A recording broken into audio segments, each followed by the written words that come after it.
and welcome back, everyone. Welcome back to another week, another edition.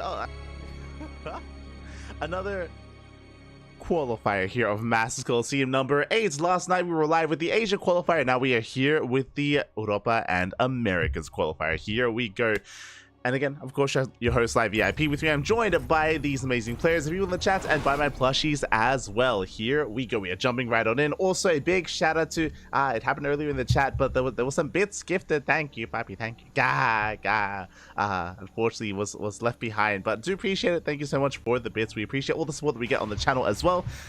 Gracias, Papi. Gracias. That is the least that I can say. Oh. Calvo, that's it. Calvo gave some bits, so do appreciate it. As we're settling into our first series of the night. Exclamation mark B in the chat. If you guys want to have a look at the bracket yourselves, the bracket is live, the bracket is stacked, and of course we're here to find out who else makes it into Masters Coliseum. Last night, of course, we did cover Lancer versus Coffee, and Lancer was the first to qualify. Now we're here to find the second and the third. As spawning in the bottom right-hand corner of Abyssal Reef, we have our orange Protoss player. It is Boanan. And spawning in the top left-hand corner, going pull first and getting cannon rush. Because of course he is. We have the red Zerg player. It is Young Yakov. And if you're in the chat, predictions are open. Place your bets on who you think will claim the series. Best of luck in the chat. And take care in the chat as well. Again, we're here for StarCraft. We're here for StarCraft. As we are going to be settling in. So far is going to be pull into hatchery. Checking the vision here. The pylon is cancelled as Boanan does scout. Does confirm that the pool is a little bit faster. Back at home, it did go for a gateway and is setting up for a longer game state. No forge, no cannon rush. Let's go. So again, basically, once Boanan realized that it was going to be a very safe opener from Young Yakov, Boanan, he backed the hell off and calmed things down. So we do not have a cannon rush initially, and I'll be honest, I don't think I've seen Boanan not cannon rush, so I'm curious how he plays. he expands, he's crazy. Does expand. He has a probe out on the map, but Ling is going to be chasing him down, so the probe is going to be shut down here across the map. Now we can focus on our next setup here. We are going to be fully walling off, at least at the ramp here on Abyssal Reef, and the Zealot has hopped out as well, so very safe opener here by Boanan. He has Zealot, he has a full wall, Ling won't be able to do too much, and the expansion is on the way. Now, based on Boanan's playstyle, that he does often cannon rush, and I believe this is the first time that I'm seeing Boanan not cannon rush. I think it's the first time. First for everything. He's crazy. I would imagine Stargate into Fleet Beacon into Skytoss. Typically players that, you know, go for something like cannon rushes, they're quite adept when it comes to trying to slow the game down again to something like Skytoss. That's the assumption that I'm going to make, but we'll see, because again, I'm not too familiar with what Boanan does outside of just cannon rushing. So we're going to find out. Ling does slip in, gets a full scout of the main, is still alive as well, and we'll get eyes on the tech of choice. Speaking of the tech, Stargate. Stargate gets thrown down here at the wall. Interesting placement here. It's thrown down to keep it away from the Ling. Ling does fall, and the Overlord has yet to confirm what's going on, as we did cancel the second gateway. So gateway was cancelled, Stargate was thrown down.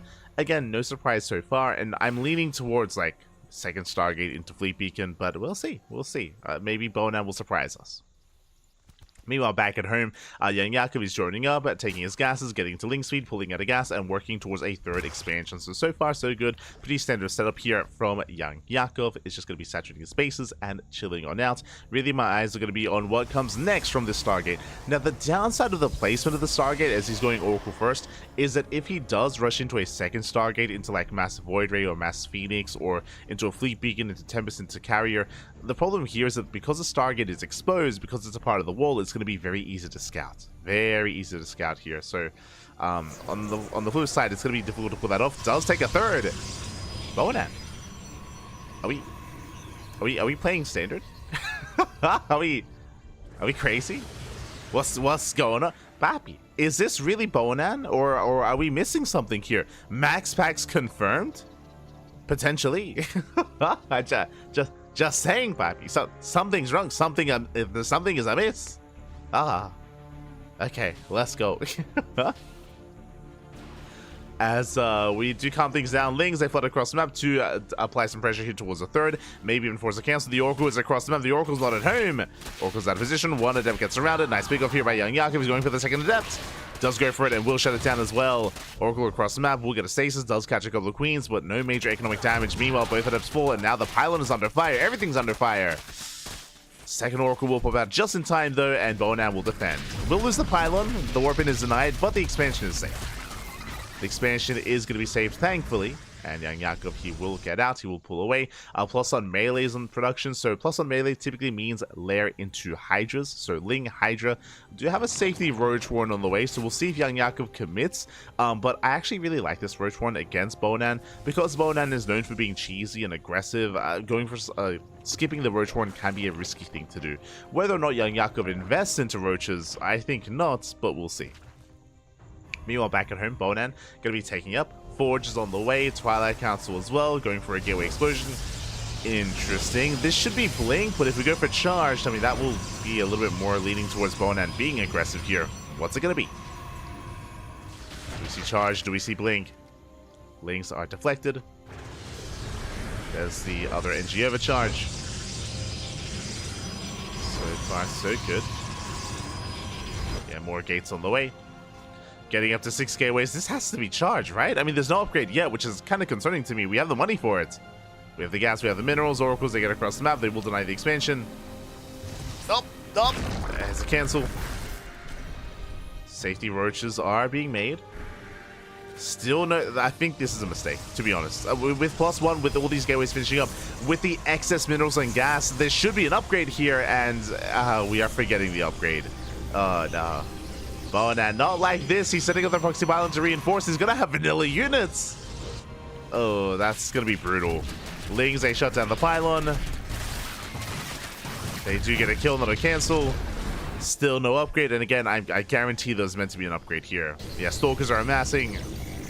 Again, there's plenty of money for it. I mean, I don't blame Bonan. It's one of those things where, I mean, maybe he has Blink Unbound. There we go. Because he's never had to research Blink in his life, but there we go. Blink is now on the way. Temple Archives, I mean, now he's missed his timing. He's missed his timing. He was hoping to go for a 3-base all-in. Now extra gases are being taken, and Bonan has to macro. We'll have to macro from here. Behind this, we do see Young Yakov did invest into some Roach Ravager here, into a handful of them at least. There's that Hydra that we did expect, so it's going to be into Hydras, into potentially Hive Tech and Lurker Tech as well. And Yakov is heading that direction. Bonan, meanwhile, at where's the probe that's meant to be throwing this down? Is it stuck somewhere? Are we? We need to find the probe. Is there a probe stuck?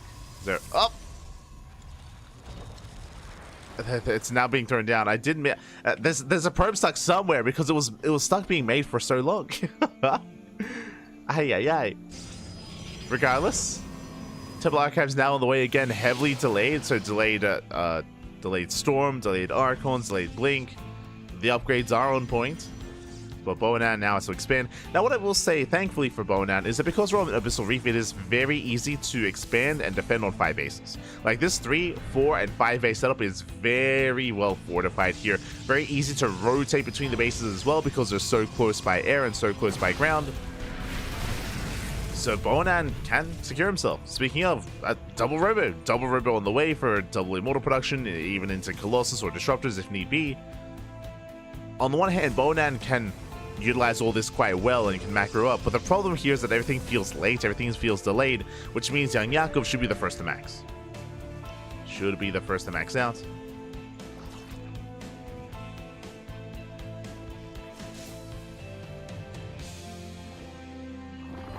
Likewise, you have that Lurker Den on the way. As we did mention, Lurker Den plus the Hive. By the time I should say, Bonan, by the time he saturates his bases, by the time he builds up, Young Yakov, he should have Hydra Lurker Viper. Like, it should be there.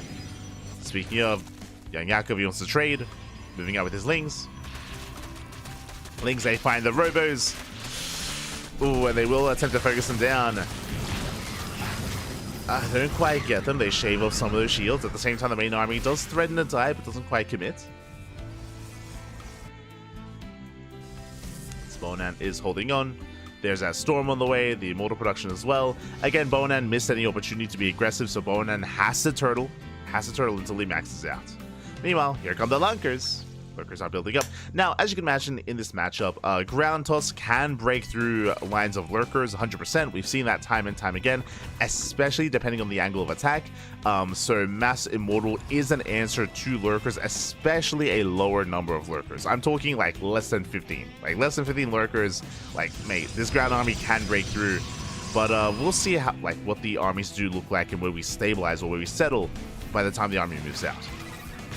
Things get caught. So far, it's 5 Lurkers, and we have almost as many Immortals. 3 more Lurkers on the way. Spire. I do like the Spire. I do like the idea of working towards Broodlords, especially if Bonan does end up maxing out here with Immortal Archon. Like a Broodlord switch would be required here, or at least Vipers. Meanwhile, Fleet Beacons on the way. Stargates, Greater Spire. Greater Spire. Overseer will confirm. Overseer will confirm the Sky Toss. Lurkers are attempting to set up. Bonaz maxing. Going for a Zealot run at the same time, but running into a wall of spines. Yaku is ready. So far, so good. And again, there's only one Archon here. Like, this army is not beefy enough to push into a Lurker line. The composition is not there. Zealots say run into the armies and get cleaned up. We do see Bonan rotating, and we'll shut down at least the Spine Crawlers. Nice Storm zoning away. Lurkers trying to dive in. Oh! The High Templar! Ooh, he gets 1. He gets 1, he gets 2. 2 High Templar, 3 High Templar go down. Nice pickups here, and alas, Bonan has overextended. Let's get the hell out of here. We'll lose the final High Templar. No more Storms. Immortals that get left behind. This is a brutal catch. Gets 3 Immortals and another 2 on the right-hand side as well. Yeah, this fight, this move out just fell on its face for Bonan. Again, just a really awkward angle of attack, deep on creep as well, and he lost every High Templar. No, the missed movement here, some rough pathing. The Stalkers, they run into Lurkers, and now Bonan, he plummets in supply. He does plummet. He's working towards Tempest, but it's too late. It's too little, too late for that as the army breaks through, and from here, young Yakov and Snowball out of control. Hand Snowball out of control, going for the center expansion. Nexus should fall, lunges in to get a little bit of extra damage. There we go, it does get the Archon. And from here, young Yakov, we can just keep pushing. We can just keep moving in. Came the production, came the Robos, takes down another Immortal. There's 2 Immortals left. Files they up. Graze the army. They do graze, more Immortals, they get focused down. The Lurkers, they get left behind, but GG gets called, and young Yakov takes game number 1. GG. GG, well played. Young Yakov does take the first game. But a shout out to Bonan, because I saw something that I never thought that I would. Is Bonan not cannon rushing? What the hell? That's crazy. Yeah, I mean, obviously he did stumble out the gate, you know, attempting to get into the mid game. You know, we saw the lack of blink, for example. There was no blink, there were no upgrades, there was delayed tech as well. Everything was late there, unfortunately, for Bonan, especially considering I'm pretty sure he did want to go for an AK3 base all-in, but unfortunately, due to the missing blink and the pylon being shut down, he couldn't quite go for the all-in. So yeah, I mean, shout out to Bonan, because again, is a side of him that I'm not used to seeing. Not used to seeing this here from Bonan, so I'm ready, I'm excited, and I'm here to experience game 2. Do we go back to what we're good at and go back to what we're used to and embrace the cannon rush here in game 2, or do we see something different? Do we see Bonan once again attempt a macro? Is Bonan, is he turning over a new leaf? You know, we're nearing the end of the year. You know, he might have like a New Year's resolution for 2025 to macro. It's possible. It's very possible. It's crazy. I'm here for it. Let's go. As spawning in the bottom right-hand corner of Whispers of Gold, we have the orange Protoss player from the land of the Netherlands. Down in this series, we'll see if we can bounce back. It is Bonan.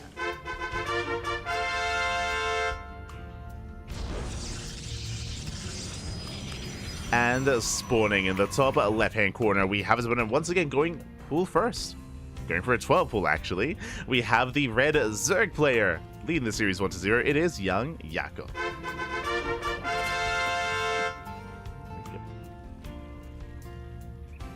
Like, you're one of the highest examples of Australian supremacy. This is me coming from Melbourne. What does that mean? If that means I enjoy instant ramen every day, then yes, the supremacy. I appreciate it, though. I appreciate it. Gracias, baby, gracias. Take care. Good to hear that you're from Melbourne. Yo, I know so many people, like, in Melbourne. I should say, so many StarCraft people are in Melbourne. Like, unironically. Like, if you're a fan of StarCraft, if you want some like-minded individuals, like, Melbourne is the place to be. There's just so many SC2 people there. It's crazy. But here we go. We do end up going for the cannon rush. The cannon rush is here. Cannon is protected. And Bonan, he's you know, he got it out of his system, you know, he got out the macro, you know, it was just, yeah, he just wanted to try something different, something wild, something frisky, but now he's back to what he does best. Here we go, the first probe goes down. First probe does fall. Second pylon under fire, but the cannon will finish. Cannon will complete. Oh no, the probe, no! The probe cannot go down though. The second probe falls. That means there's no more cannon rush. There's nothing here. There's nothing left. The cannon rush has ended. It has ended with the death of those two probes. That means there's nothing to maintain this. Meanwhile, Young Yakov, he moves out across the map. And back at home, Bonan, he's attempting to cannon up and try to get into a longer game state. Try to survive. Second probe moves out. Sorry, I should say third probe moves out. No, it gets found. No, it gets found. Not like this. The probe gets caught out and it will fall as well. Ay, ay, ay. As Bonan attempted to keep this going, but at least has bought enough time for a cannon. You know, is able to set up back at home defensively. All my friends play SC2. We grew up on StarCraft. Oh, that's really nice to hear. Nice to hear, Pappy. Nice to hear. I feel so lonely here in Sydney, or in New South Wales. Like we have like the personalities. Like, who do we have? We have like Livy and Pig and Zeth. But when it comes to players, we didn't have anyone. Like I've Starduck, true. Like, all the players are like, you know, either in Brisbane or Melbourne. Smooch. But for now, we do have our Roach Warren here from the side of Young Yakov.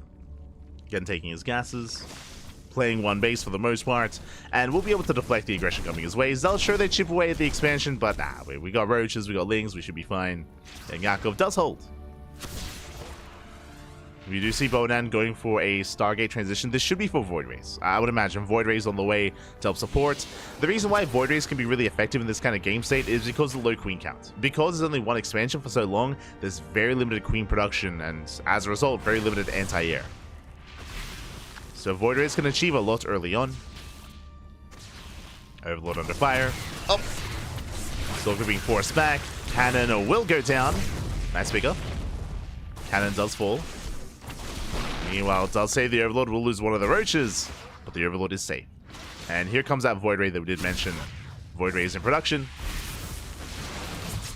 So if I good control here, nice transfuse out of Young Yao. Oh my god. Este Yaco. Does transfuse, does hold his own.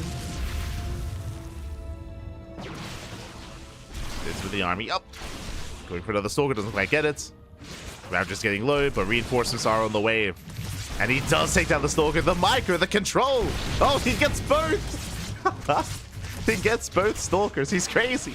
Will lose both Ravagers, though. As one more shot, the Ravager will go down. Boys being cool, trying to save it. No! Unable to. A 2-for-2 trade. And where is that Void Ray exactly? It is making its way over, but now we're up to 3 queens. And 3 queens is enough. Is going to be enough here. Spores are on the way just in case. Throughout all of that, Young Yakov was droning, by the way, which is very ambitious, and I mean, it worked. For him to be under that much pressure to defend with purely Ravagers, to not make any additional Lings or Roaches was very, very bold, very, yeah, ambitious, probably the best way of putting it. I mean, it worked. Did pay off. Very cavalier, if you will. Oh no, the probe. No, get out of here. So the probe gets shut down. Likewise, back at home, Fleet Beacon, we're rushing into Tempest. Let's go. The Tempest rush. From here, unfortunately, young Jakob already has a lair. Lair is almost done. The Void Ray isn't doing much here as the Queen Cannon is looking healthy enough. Proxy is depowered. And with the help of this lair, we can now go into either a Hydrogen or a Spire. Either one. You know, anti-air is going to be available here to young Jakob. Young Jakob, he hasn't seen much across the map as he will lose one drone, but he doesn't really need to confirm that he saw it. Never mind. I was going to say he hasn't seen much, but he knows about the Stargate at least. Does confirm the fleet beacon, so he knows. He knows to get ready for it for what comes next. For that fleet beacon for Skyjaws. There it is. Hydrogen. Is going to be the Hydrogen. Now, in a longer drawn-out game, Hydras are not the best unit against Tempest, but bit of a fun fact here, especially if you feel like you're strapped for time, the Hydrogen does finish faster than a Spire. Spire takes a long time. Takes a long time to actually produce, so if time is of the essence, if you need anti-air as quickly as possible, then the Hydrogen is a nice kind of like band-aid solution. And likewise, you can still shut down early game aggression like this, especially with positional play, by getting behind the army with good enough creep spread. You can still get under the Tempest. Not easy, but it's possible. As one Overlord goes down, Hydra upgrades on the way. We do see Bonan rushing into a mothership. Jeez. Let's go. Oh, the ship is on the way, alongside a second Tempest. Void Ray still looking for value. He's able to get drone earlier, an Overlord, now a second Overlord as well. Void Ray hits the third. Oh, the miles. Oh. Two connects, they graze the army. Overseer comes in, does get eyes on the Tempest. He's aware. Hydras are building up. You can see as well that young Jakob, he didn't rush into making Hydras immediately. He's been droning, he's been defending with purely Queen, and just now building up his Hydra counts. So just once again, just really patient play here from young Jakob.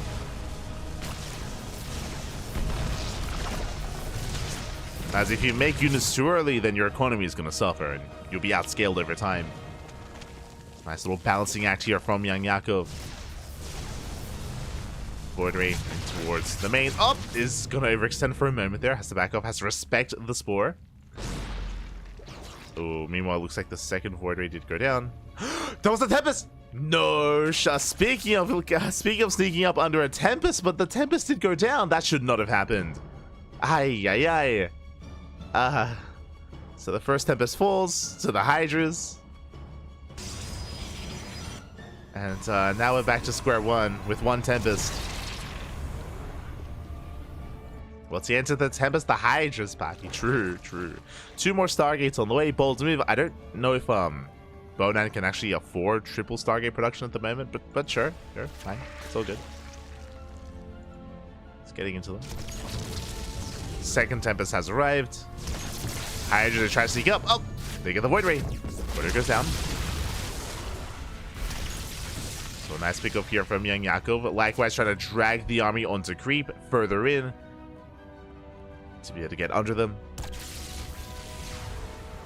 Speaking of, big dive here from Bonan. Hydras, they go for the dive. Oh, can they get the Tempest? Not quite. Oh, they might get one though. Very close. Tempest does barely live. Clutch moves here by Bonan. Headed towards the main. Young Jakob, he has to split between the bases. So far, he's holding his own. Nice transfuse. Go for the Tempest. Doesn't quite get it. Do get the cloak. Young Jakob, you can see him coming in from behind, trying to catch out the army.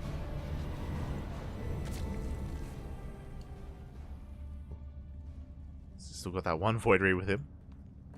And instead, yeah, he just counterattacks. I mean, why not?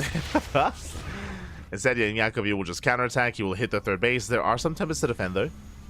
Alongside a shield battery and a cannon. Hydras, yeah, they make sure work of that. Take down the cannon, start a step forward, heading towards the third. Up! Can he get it? He barely can. Takes down the Tempest. And the expansion should fall. Meanwhile, it's going to be triple Void Ray production. Okay. Going mass Void Ray instead. Meanwhile, Hydras instead of staying forward, they will end up catching this army. Oh, barely not. Forces turn back around. So we've seen both bases, both armies. He gets the Tempest, he gets one.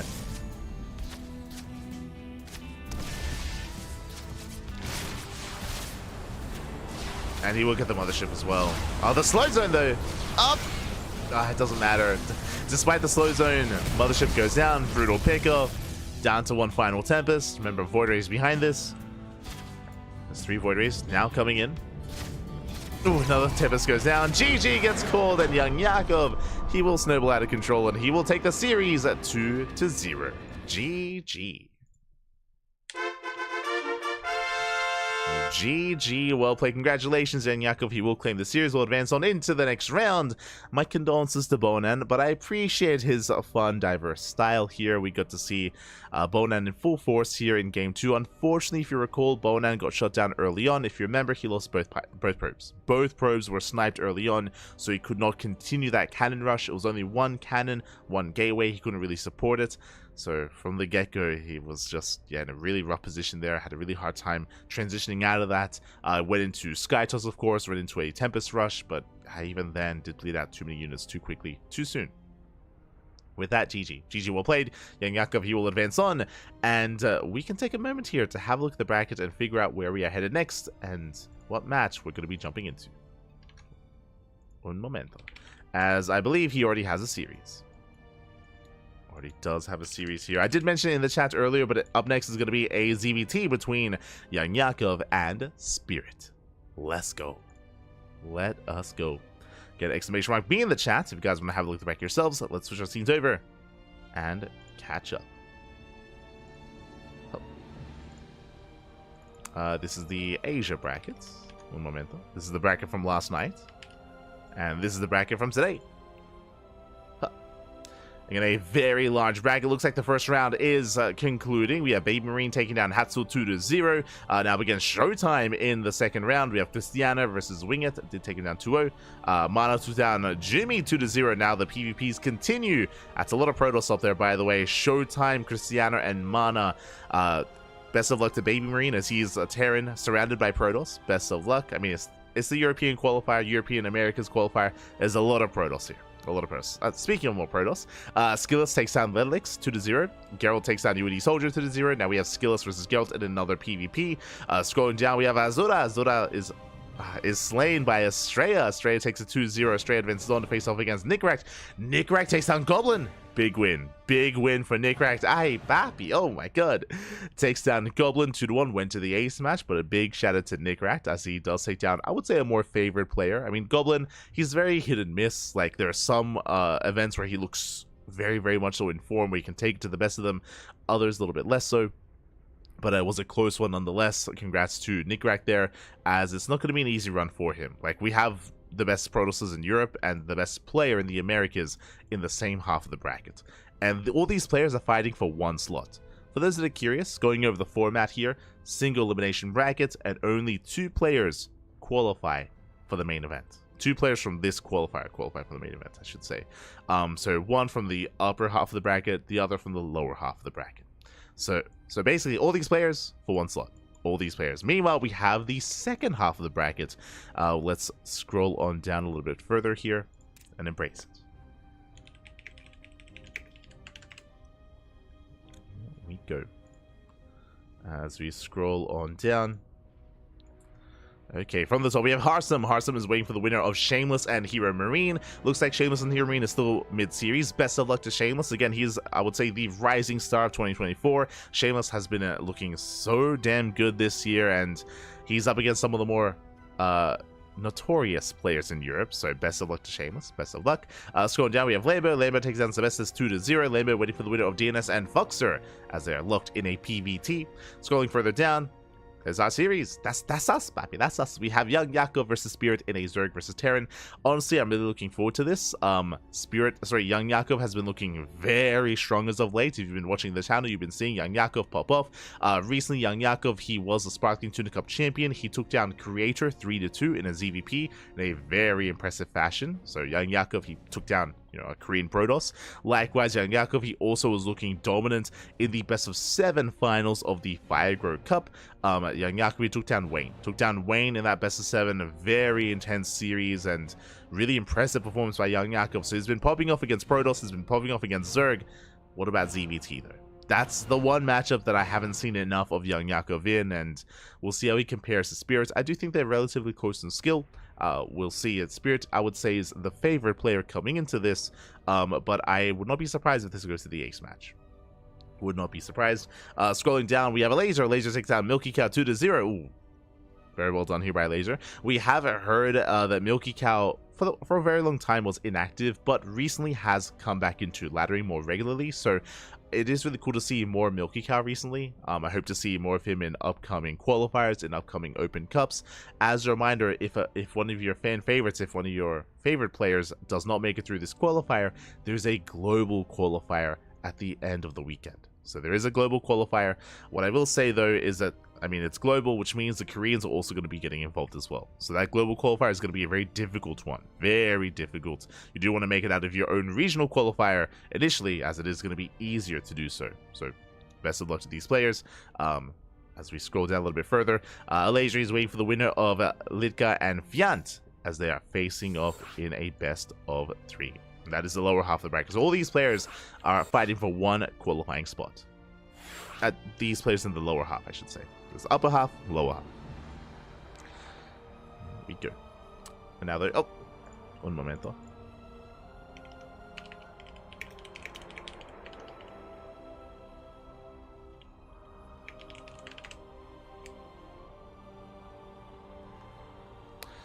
As we are getting ready here for our next series, looks like the Vitas are done, and game 1 is going to be on El Dorado. We were just filling time, Pappy, for the Vitas. For the Vitas are done. And we will soon jump in. Just catching up in the chat. Oh. 1 slot total. I mean, it's 2 slots. I'm sure. Sorry if I didn't quite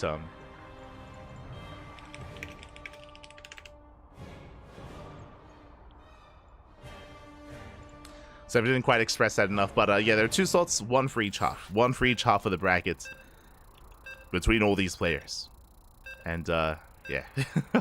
I mean, it does put things into context, saying that this is easier than the global qualifier. It just goes to show just how competitive the global qualifier is going to be. True. It's brutal, Pappy. It's brutal. Nothing's easy. You're not wrong. You're not wrong.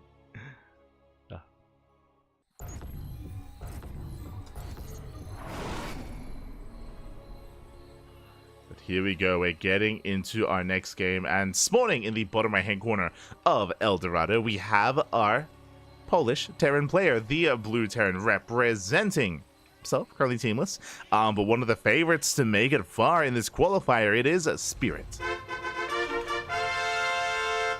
And spawning in the bottom left-hand corner, we have the red Zerg player going for a 15-15.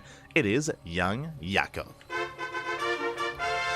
And if you're in the chat, you know what time it is? It's Gamba time, Pappy. Predictions are open. Place your bets on who you think will make it through and who you think will advance on into the next round. Best of luck. Best of luck, Pappy. Best of luck. As predictions are open. For the time being, we're settling in. And again, 15-15. So Young Yakov going for a very safe opener.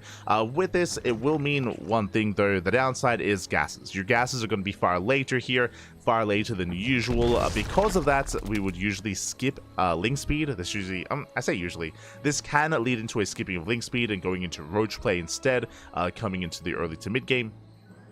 We'll keep an eye on Young Yakov. We'll see when and if he does take his gases, and when and if he does invest into link speed itself. For the time being, though, he's going for purely Queen defense, Queen slow link defense, I should emphasize, and this should also lead into a faster third, and we'll see which expansion does end up going for. So keep an eye on Young Yakov. Now, something else that can be quite difficult here for Young Yakov is that because you're going to be working with link speed so delayed here, you are vulnerable to early Hellion dives and early Hellion aggression. This is something that Clem is just so good at. We've seen it time and time again, whether it's at EWC, whether it's at Home Story Cup as well. But Clem, whenever he does notice that you're going for later gases, Clem, he just commits, he goes for a 1-1-1 into Hellion Banshee aggression, and he punishes you so hard. We'll see if Spirit does recognize that, as for now he's just going for a racked expand. We'll move that to hunt down the Overlord, And Spirit did not SCV scout, no Reaper scout either. Spirit has no idea what's going on. Is going for the Overlord though. Up, can he get it? And it looks like he will. Just barely does snipe the Overlord. Lings are coming in, but they're a little bit too late to save the Overlord itself. Yakov supply blocked. We'll have to make an extra Overlord. So nice start for Spirit. We'll see if Young Yakov can get some counter damage and delay the CC. Does dive in. One Ling goes down. Other two are peeled off towards that SCV. Nice positioning here by Spirit, but the Marine should fall. And the CC is delayed. So nice counter damage here. May have lost an Overlord, but he gets 2 Marines, gets almost an SCV, and at least delays and contains Spirit. Behind this, that is a second. Sorry, we do have our factory here behind the mineral line, further back. Interesting. Does hide it. Lings, they collapse in. Going for another Marine. They will get it. Barely, second Marine goes down. Another Marine under fire as well. And we'll get eyes on the factory and the second racks. Right. For some reason, I thought my eyes were deceiving me. But yeah, this is a 2-on-1. No third CC. I'm so used to seeing Spirit be greedy. Like, that's typically how he does approach most matchups and most games.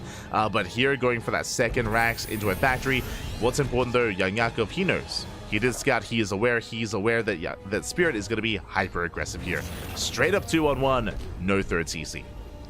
Back at home, Young Yakov, as we did mention before, because his gases are late, he's skipping Ling speed and just rushing into Roaches. Roach 1 has been thrown down, and we'll see if the Roaches pop out in time to defend without losing too much. Now, this 2-on-1 is going to be essentially leading into a stim timing. Interesting. Spirit is actually, he's making Hellions. Is making Hellions alongside this. Usually we would have an earlier add-on swap here instead. So an interesting variation of 2-on-1. Hellions are in the mix. That does mean that this army has more support. And Spirit, he moves out real quick. A very early move out here. No stim. These are vanilla Marines, but they may even catch another Overlord. They might and they will. Another Overlord goes down. This is almost like a Beyond move. Like, Beyond, is that you? While the Queens are, they are distracted. Hellions, they dive into the mineral line. And again, there's nothing at home to defend. Drones under fire. They're going to be lining up. Nice kiting here from Spirit. He gets 3, he gets 4. He gets 5. 6 drones going to be falling. This is stacking up far too much here. 7 drone kills. Getting up to 9 drones towards the end. 2 more workers lined up. And with that, Spirit, he's looking quite comfortable because that was not even his final form. That was only 2 Hellions. And now here comes the army. Here come the medevacs, stim, and not too many Marines, actually. I guess because he was a little bit too aggressive and a little bit too active earlier. I mean, Marines were being killed in the early game as well. This double drop, this stim timing isn't going to hit as hard as it usually would. So there was a downside to investing into those Hellions. You know, Roaches, they get across the map. Ooh, tank is ready. Roaches get deflected. And Marines, they stim into the mineral line. They get 1, they get 2, they get 3. Is going for the 4th and the 5th drone as well. He will get them. 5 more workers fall. Very nice damage dealt here by Spirit. And Young Yakov, he's struggling. He's struggling to defend. Again, he opted to go for a bit of a more, in a sense, kind of a greedier build or a risky build in a sense. By going for something less mobile, and he's having a hard time keeping up.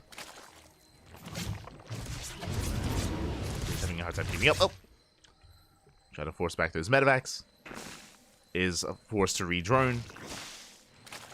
And we'll see where this leads us. So far, Spirit, he's in a good position. Sure, his 3rd CC might be late because of the 2-on-1, but, I mean, the damage that he dealt more than makes up for that. And now he can take his 3rd. He can take his 3rd expansion, getting into 1-1. Getting into his 5 rack setup behind this. And Spirit, he will soon move out. And typically, I would say that Spirit moves out with his 1-1 timing with those upgrades, but Spirit has been far more assertive this game than I'm used to. So, we'll see. See if he does move out ahead of time. Spirit, he pulls back. Of course, there are goal bases on El Dorado, and that can be a way to recover, especially after a rough early game. That is going to be available for both players, but Young Yakov just focusing on these northern expansions, taking his 4th. Marine Jump just focused on clearing up creep.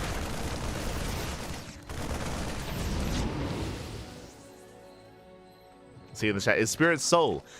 Spirit is Soul, not to be confused with Soul Spirit. That's someone else. But yeah. I mean, it's been a long time since Spirit name changed. I want to say Spirit name changed from Soul back in like 2020, maybe 2019, like around the start of the COVID era of StarCraft, or maybe just before that. It's been a while. It's been a while. I haven't heard the name Soul in quite some time. Been a couple of years, man. Been a couple of years.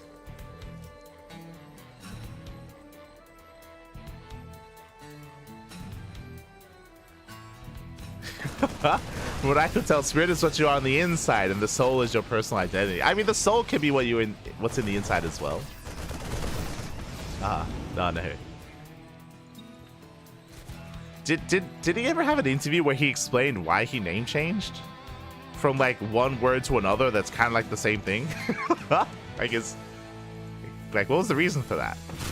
What happened? Just want to confuse people? Maybe he opened a thesaurus. He's like, you know what? Soul is good, but what's another word that's just the same, but like I like it a little bit better. But now though, Spirit does move out. He's moving out with 5 tanks. That's a lot of tanks, Bappy. 5 tanks, mass fire. 1-1 is done. And again, after a strong early game, Spirit, he's looking to just snowball out of control. And Yakko trying to come in from behind. Oh, tank boys are insane. Yeah, the angle's too good. The elevation is too good, and the base is going to fall. Yakov knocked down to 3 bases, trying to expand towards top left. Spirit gaining ground. Failing speed is going to finish up in 5 seconds. With it, he can try and collapse on these Marines. He's going for it. Up! Barely not done in time. Barely not. And Spirit is slowly pushing forward with those tanks, gaining more ground. And just forcing young Yakov further and further back. And the tank shots are brutal. And Yakov, he just can't engage. Not into this kind of choke point. It's not going to happen. Gets one of the tanks. A bit of a missed rally here from Spirit. Oh, tank does survive. Tank barely does live. And Spirit, he's just starving young Yakov out. Going for top lefts. That's going to be a kill on the expansion. Young Yakov, he has to commit. He dives in. Nice Fungal. Fungal does connect on the Marines. A good chunk of bio goes down. The tank's under fire as well. Yeah, much better engaged than I thought would happen here. Young Yakov, he breaks out. Speeds up every single tank. And he has to keep going. He has to keep pushing the miles. Oh my god. Spirit does take 1 bile to the face. But young Yakov, he lost 2 bases. He lost 2 expansions. He has to do something across the map. Unfortunately, there's a planetary, there's Good Sim City, there are tanks that were left behind, reinforcements. Spirit, he's still looking quite solid. Still looking quite fortified here back at home. And we'll see if young Yakov can recover. Now, ideally, he would love to catch the army for a second time with those fungals. I mean, the Infestors, they were the MVPs. They allowed for the Banelings to connect. There's still 2 of them left over. Viper's now on the way. Young Yakov, he's holding, he's surviving. But he's not quite living. Not yet. He's getting there, though. If he can efficiently shut down this drop, if he can deflect the main push while holding onto his bases, there's a lot he has to do. There's a lot that needs to be done, but, you know, it all starts with the first step. With the first drop. We'll see. So far, Spirit being active once again, scans the main army. Moving out with 4 tanks, now with Ghost production behind this. 2-2 is done. And the double drop into the main. Takes down the Queen. Army's not quite in position. Drones are going down. And young Yakov is being pulled apart. Now the northern base is going to fall as well. Yes, I mean, it's just, look at the supply, Bappy. As Spirit, he's just pulling him back and forth, left and right. And young Yakov, he cannot defend both locations at once. Not like this.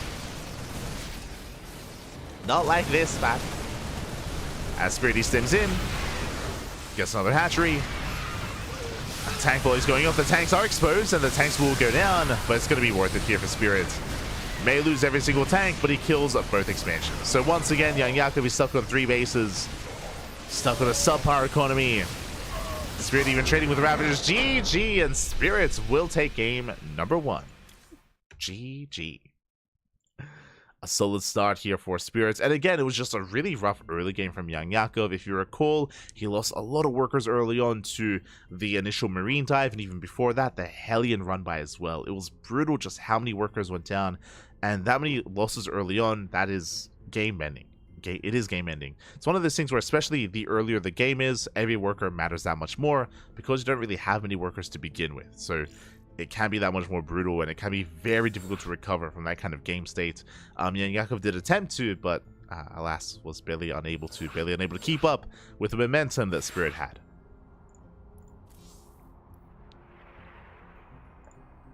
Barely not. And with that, we're getting into game 2. We're going to be settling into game 2. We're going to be loading into ley lines.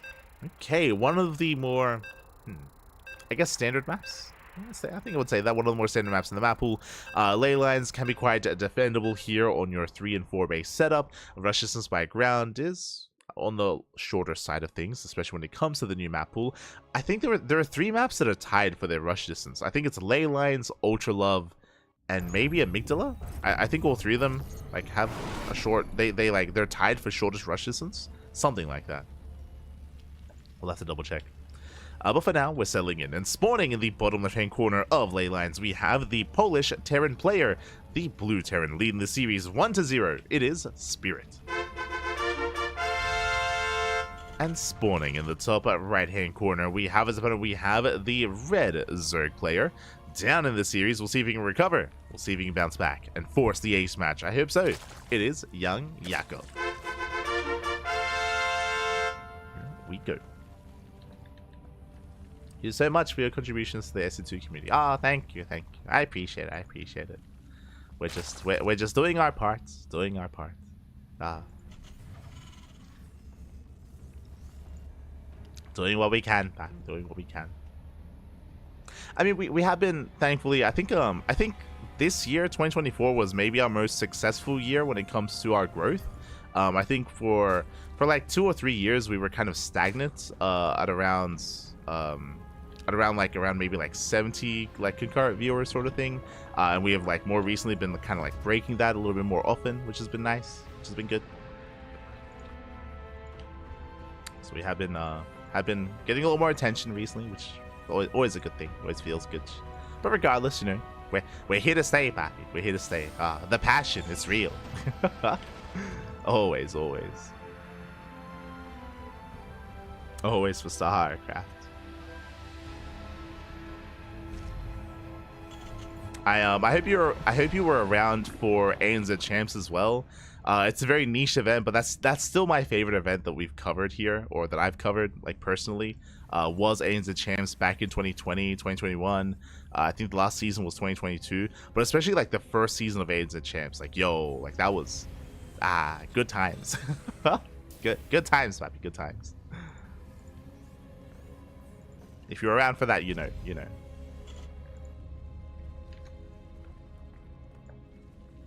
Exclamation mark 80s. That's it. That's the trailer, papi. That's the trailer. 2025 will be even better, I'm sure. Hope so.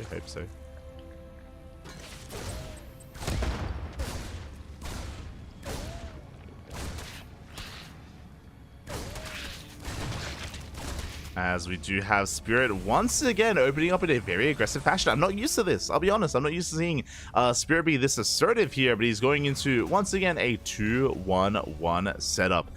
Same opener as we saw in the last game. Or very similar, I should say. This time, of course, Spirit did open up with a Reaper Scout, unlike previously. So there's a slight divergence, but, you know, we're leading into the same build overall. Into the 2-1-1. Into that stim and medevac timing. Now, we saw last game a bit of a different variation where Spirit did go for early Hellions. This time, we should not see that. We spoke earlier about how early Hellion aggression can really punish a 15-15 because there's no Lings and no Ling speed. Here, it's a standard opener. It's Hatch Gas Pool into Ling speed into a third base. Because it's a much more standard opener, because Spirit confirms this time, no Hellions. This time, there are no Hellions. The factory is just being used for add-ons into an add-on swap into that 16 Marine medevac timing. So Spirit, he is adjusting his build, kind of taking into consideration what Young Yakov is doing. So from here, working towards that eventual move out. Meanwhile, young Yakov, he has yet to really confirm what's going on. Once he dips in with these Lings, once he sees all the Marines, he knows. He knows. He sees all the Marines, so he knows it's a 2-on-1. Otherwise, it would be Hellions already. So from here, young Yakov, he backs off. He does have a window where he can still drone for a couple more seconds. Typically, you want to be able to drone up until around the 4-minute 30 mark. Then after that, you want to be focusing on your Queen Ling production and make sure you're ready for the move out, for the push, for the timing. Battery floating over. Lings, they try to engage. Oh, they take down one Marine. Just the one. Oh, not the best trade here from young Yakov, bleeding out a lot of Lings for one Marine. Overlord goes down, and here comes the move out. Oh boy. Now back at home, young Yakov, he should be pulling his queens together. He's done droning at this point, focusing on purely Ling production. It's going to be a very tight hold here for young Yakov. You see there 16, 18 Lings on the way. He's getting ready. Getting ready for that defense. Army gets spotted. Queens move in. It's going to be 5 queens. Oh. Meanwhile, the army does dive into the mineral line. Oh, going for the queens. So far, so good. Hatchery under fire. Queen being focused down. Doesn't get it. And young Yakov holds. Young Yakov, he barely does hold on. Drop his force back. And from here, young Yakov, he can now focus on redroning and on that next step. Upgrades. Lair is on the way. Baleen has +1. Carapace as well. He's held, he survives, didn't lose any workers, and we can now embrace the mid-game. Behind the Spirit, he's nodal in, he's expanding, third CC's on the way. Assuming they're in the location. Oh. Yakov has to be careful not to throw away too many Lings, though. As more reinforcements have arrived. Yakov bleeding off a load of Lings, he has to commit. It has to dive in. We'll take down one of the medevacs. Oh, going for the other. Other medevac who barely survives. Spirit, he pulls away. And 30 Lings are in production. Young Yakov, he does maintain most of his queens. I spoke too soon. No, the queens. One queen goes down. The other's under fire. Hatchery is getting low. But Ling reinforcements, they arrive just in time. And Yakov, he is holding. He holds, takes down a medevac. Only one medevac left. And from here, young Yakov, he can now focus on expanding. Taking a 4th base, respreading creep. And calming things down. It was a very intense couple of moments there. In the end, looking at the trades, it was 1 queen kill. For some reason, I thought it was 2, but only 1 queen, mainly Lings. These are expendable losses or affordable losses here for young Yakov. So far, so good. You know what? Spirit taking his 3rd, landing it on location. Reinforcing once again, this time with tanks. Now, bearing in mind, Spirit did lose 2 medevacs. So the medevac support here is a little bit less than what we're used to seeing when it comes to this 7-minute push. Oh, young Yakov going for a counterattack, which means he has nothing at home to defend. Well, he does have something, but is it enough? As he rallies most of his Lings across the map. Ooh. Hatchery is still low. Bailing speed still on the way. Dancing with the army. Up. Yakov, he can't commit. Has to pull back. Lings, they catch reinforcements. They're doing well across the map. They get 7 SCVs. 7 workers so far. They bust into the natural mineral line. Building on more Lings. Bailing speed is now done, which means he can dive in. He collapses on the bio. Ooh, waste some Bailings on the tanks. Not ideal, but we'll clean them up. And there's 31. Oh my god, 32. The Lings, they pop up. 32 SCV kills across the map. Insane damage. Drop into the main, gets deflected. And Yakov, he doesn't just defend. He attacks. He counterattacks. And he cripples Spirit. Oh my god, again, it was very intense, and Yakov, it was a big risk to move out across the map the way that he did, to leave the bare minimum to defend, but he held. He did hold back at home. It was worth it in the end, more than worth it. And now Yakov moving out with another counterattack. There are Liberators to defend, but no splash damage. And Lings, they just head, oh my god, almost right into the natural. Marines, they try to get behind the mineral line, but they get locked down. And nice round here from young Yakov. Cleans up the Marines. At the same time, here comes the main army, but young Yakov, he has reinforcements, and again, this main army doesn't really have much to work with. Liberators, they move out across the map.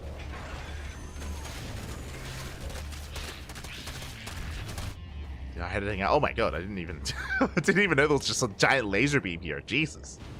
To calm down. What's going on?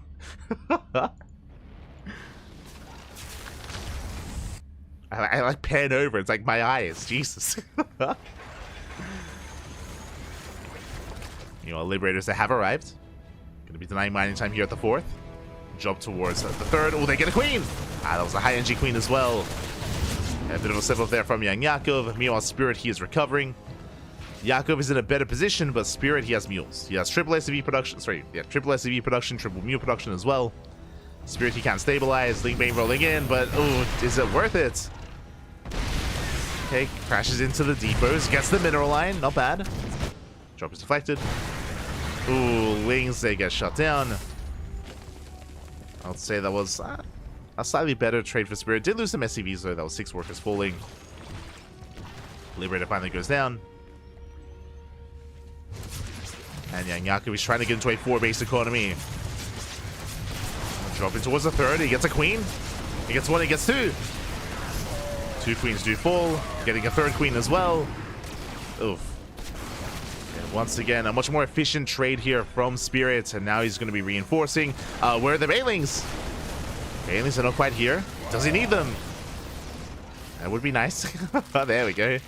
5 Bailings morphing in. Young Yakov, he's holding. Getting his 4th base fully operational.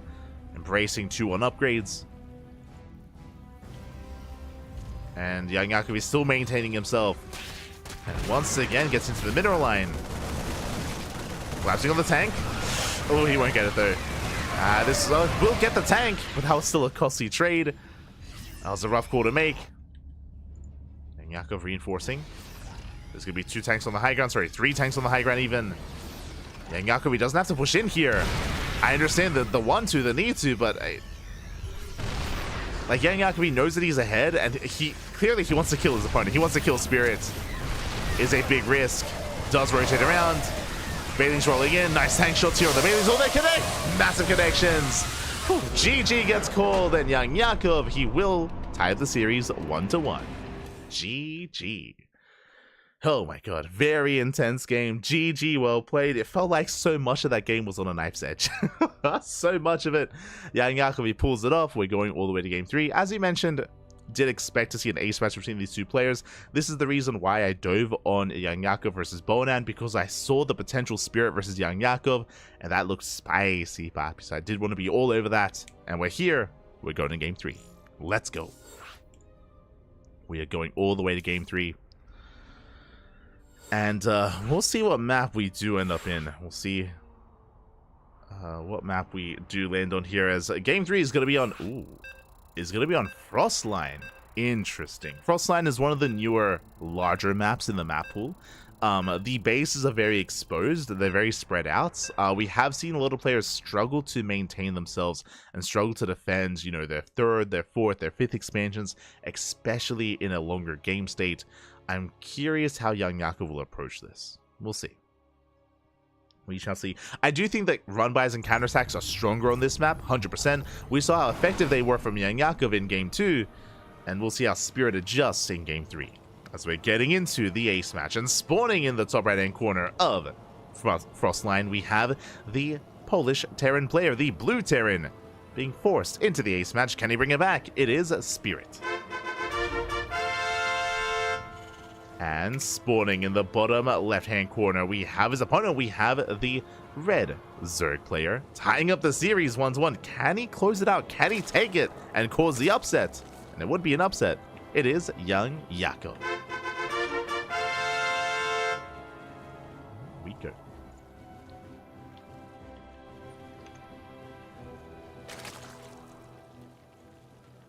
Here we go. So we have Young Yakov going for hatch first. Going for his hatch, I would imagine gas pool. Standard opener here out of Young Yakov.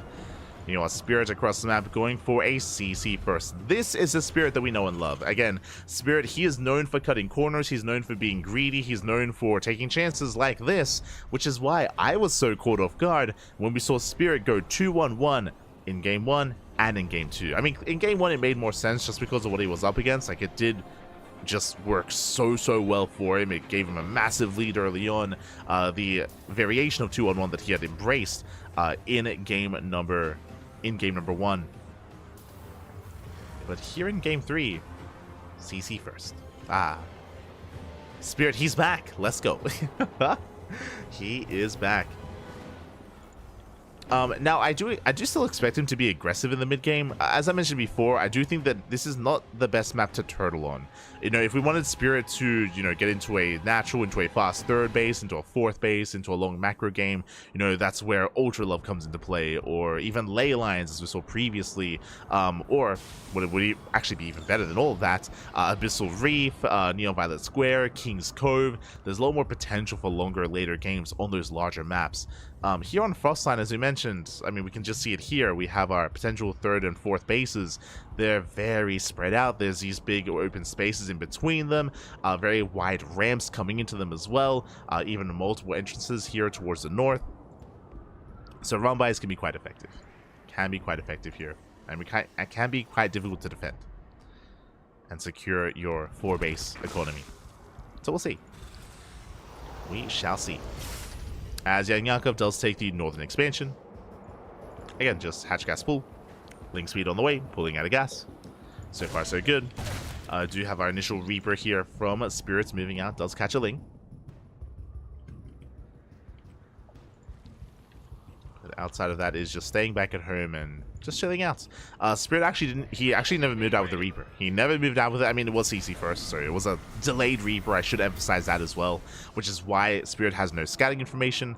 He's just chilling back at home and getting to a 3cc before Starport. So the greed continues. Third CC's on the way, going into a Starport, something very economic, delayed Starport, delayed production in general here. We do see that Young Yakov does invest into a massive wave of Lings though, and we'll see what he can get done. There are going to be 2 Hellions to defend, but Young Yakov, can he get some damage here? Can he break through? Can he punish the greed of Spirit? Can he punish that greed? Spirit is staying defensive, pulling back those Hellions. Link Scout does confirm Hellions at the ramp. And Yakov, he wants that mineral line, I'm sure. He's revealed. Does dive in. KDA charge goes up. Lings, they peel off towards the mineral line. Hellions in position. And Young Yakov, he doesn't commit. Doesn't want to lose his Lings. He pulls away. Oof. Does pull away. Against Spirit, he defends well. He defends well, did lose mining time, but didn't lose many workers at all. So very nice defense here by Spirit. If the Hellions were further out, if they were here at the natural, then they could have been surrounded, and we could have seen a very different early game. But he was being very safe, and they were stuck here at the ramp. So very patient play there from Spirit. Very disciplined play. Very disciplined. As from here, he's getting to his Banshee, into his Stim, into Cloak. And now he has gained map control. Spirit moves out. Young Yakov playing safe, opening up with a Baneling Nest. It's going to be Baneling Nest before Lair, before Evo Chambers, so just really safe play here from Young Yakov. And it means that if Spirit did transition this into something like a Hellbat push, then Young Yakov would be okay. I'm curious if he plans on being more aggressive. Yeah, there it is, 22 Lings, let's go! He's going for a Bane Bust. He's going for a straight up Bane Bust here. He does not like his chances against Spirit here in a longer game. The wall is spotted. There are more Hellions back at home. Banshee as well. And we'll see, can Young Yakov pull this off? One way or another, the game is about to end. Either Young Yakov cripples Spirit and kills him, or he dies trying. Oh, the Hellions do race back home to defend. It can be so difficult to break this position. Like, Hellion volleys can annihilate Lingbane. And ideally, Young Yakov wants his army to move out. He wants Spirit to move out on the map. He wants them to be active. Not be at home to defend. And there's no turning back. Not anymore. Not with this many Lings. Like, he has to commit. Banelings are morphing in. Young Yakov, he could even try to attack this depot and try to drag the army out of position. I would imagine that would be the hope, as Young Yakov gets supply blocked. And Yakov is down in workers, down in economy. The longer this goes on, the worse it's going to be for him. As Marines are amassing, tank is on the way. And it might be too late. I mean, we'll see. Third base is spotted. It's getting saturated. Banshees move out across the map. Their queens are home to defend. He checks. He sees the Hellions. Does go coming for the surround. Oh no! Bathing someone crashed into the tank. And in the end, Spirit, he will hold. Yeah, he will hold on against the first wave, against the second wave as well. And Yanyaku is running out of steam. He does head towards the third base. He has potential with these banelings. They waddle in, but Spirit, he notices. Does notice in time. And there's nothing left. There's nothing behind this here. Lings are trickling in. They do catch some Marines. Not bad. Okay. Marines are going down. Boys are being pulled. Banshees race back home. But Yanyaku, he needs more damage. Like, this is not enough. He gets a couple of SCVs here at the third, which is nice. Getting a couple more. Trying to dive on top of the tank. 13 SCVs. This is still not good enough, though. 13 SCVs and lost mining time. Spirit holds. Spirit holds. He's getting to his 1-1 upgrades, into stim, into combat shields. And Yakov, he is now redroning and only now throwing down the Evo chambers. Again, because he was all in, no upgrades, no tech, no nothing here back at home. Thankfully, he does have a lair and he can at least work with Bailing's speed, but young Yakov is in a rough position. Now, it is not impossible to bounce back. It is possible that Spirit moves out and takes a bad fight. Like, that's what young Yakov is what he's hoping for. He's hoping that he's able to catch Spirit out on the map, surround, and fight more efficiently. We'll see if he can. This move out from Spirit is bold. I don't think this is necessary. Like, especially considering these tanks don't really have much support. Sure, there are 2 tanks, but that's not a lot of Marines. More reinforcements are on the way. But Spirit should also recognize that like, he's ahead. Like, he has an advantage. Here we go. We'll set up those tanks. Getting into the army. Yeah, Yaku's trying to respond. I mean, Yaku, he just doesn't really have much anyway. True. It's just not really much here anyway. Nice kiting here by Spirit. Lings, they come in for the surround. But the Baileys get focused down, and Spirit, he will overwhelm. GG gets called, and Spirit, he will take the series 2-1, advancing on to the next round, to the quarterfinals. GG. GG, well played. Spirit will take the series. My condolences to young Yakov, but a shout out to him for making a series out of this, for forcing the ace match as well. Again, a game 3 is what we were hoping for. It's what we got. Beautiful. Do love to see it. And Spirit was the favorite player coming into this, so congratulations. Spirit does advance on. Shout out to young Yakov for the performance. When it comes to the ace match here, again, it was unfortunate that young Yakov chose to go for a Bane bust and that Spirit wasn't being active. As we were mentioning, like, the hope here, if you're going for a Bane bust like that, you're hoping that Spirit moves out with the Hellions. You're hoping that they're out halfway across the map or completely across the map so they're not at home to defend, and then you can break through and snowball out of control. Like, that is the ideal, and that's not quite what we got. Oh. Meanwhile, do we have a lobby? Ah, no! 1 second too late. Smudge. But with that, Spirit, he advanced on to the quarterfinals, and I just, by like 2 seconds, I missed the lobby, and I barely did miss the next series. So we can take a moment to have a look at the brackets, and we'll most likely have a bit of a break afterwards. For now, though, exclamation mark B. Exclamation mark B in the chat if you guys want to have a look at the bracket yourselves. We can have a look from the bottom. Okay, from the bottom here, we have Fiant taking down Lidka. Alasia takes down Milky Cow. Alasia and Fiant are mid-series. That is a series that I just missed. I just missed their lobby. I could have been there for, I don't know what game they're in. I don't know if they're in game 2 or game 3. I think they're at least in game 2, though. And they did just begin. If you want to check out that series, I believe Indy is covering that. And we are more than happy to wait for them and follow them either into their next game or into Spirit. So we're going to be focusing our attention here towards the southern half of the bracket, Alasia, Fiant, and Spirit. That is where our attention lies. Scrolling up a little bit, we have DNS. DNS takes down Foxer 2-1. Went to the ace match, though. Went all the way to game 3. Big shout out to Foxer for making that happen. Likewise, Lambo is now facing off against him in a best of 3. Scrolling up, we have HeRoMaRine. Big Gabe. Big Gabe takes down Shameless. We were hyping up Shameless earlier, saying that he is, at least in my opinion, he's the rising star of this year, of 2024. And Gabe brings him down, but Shameless does force the ace match. Shameless even outperforming Hearthstone, as HeRoMaRine does take down Hearthstone 2-0. But Shameless, he was able to, again, put up a good show as well. Alas, they both did fall at the hands of Big Gabe. I mean, he's pretty big. He's pretty big. Pretty Gabe. is pretty Gabe here, as Gabe is waiting for the winner of Lambo and DNS. So again, the bracket is progressing quite nicely here. From here, we can scroll on over, head on towards the top half of the bracket. Oh my god, we have non-stop PvPs. We did mention that we had a lot of PvPs here in the top half of the bracket. I think it was purely Protoss except for BabyMarine and Nicaract. Australia takes down Nicaract 2-0. Showtime takes down BabyMarine 2-0, and that means we have a Protoss confirmed for Masters Coliseum. Remember, all these players up here are fighting for one spot. So Showtime, Mana, Skillus, and Australia, one of these 4 players will qualify. But going over some of these results, Skillus takes down Geralt in a 2-1 score. Went to the ace match. Mana took down Cristiano 2-1 as well. Also went to the ace match. Again, so many of these players are so close in skill. Honestly, these are the best Protoss players in Europe. Like Showtime, Cristiano, Mana, Skillus, Geralt. Like, when I think of the best Protosses in Europe, I think of these guys plus Max Packs. Like, this is like the top 5. The top 5, top 6 Protosses in Europe here. They're all duking it out. They're all facing off.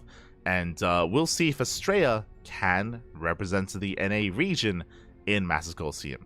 Personally, if you remember, I was a little bit sad to see that there was no invite for Home Story Cup for either Australia or Trigger. It would have been really cool to have seen one of them at Home Story Cup to have some NA representation. Likewise, here for Masters Coliseum, it would be really nice if we did have someone from the Americas repping in that tournament as well. So I'm a big fan of all of these players. I'm a big fan of Nikita, big fan of Skillus, big fan of Showtime, big fan of Mana. But like, it would be cool to see either Australia or Trigger like make it through. Whether it's in this qualifier or the global qualifier, it would be really nice just for some, you know, some region diversity coming into the main event.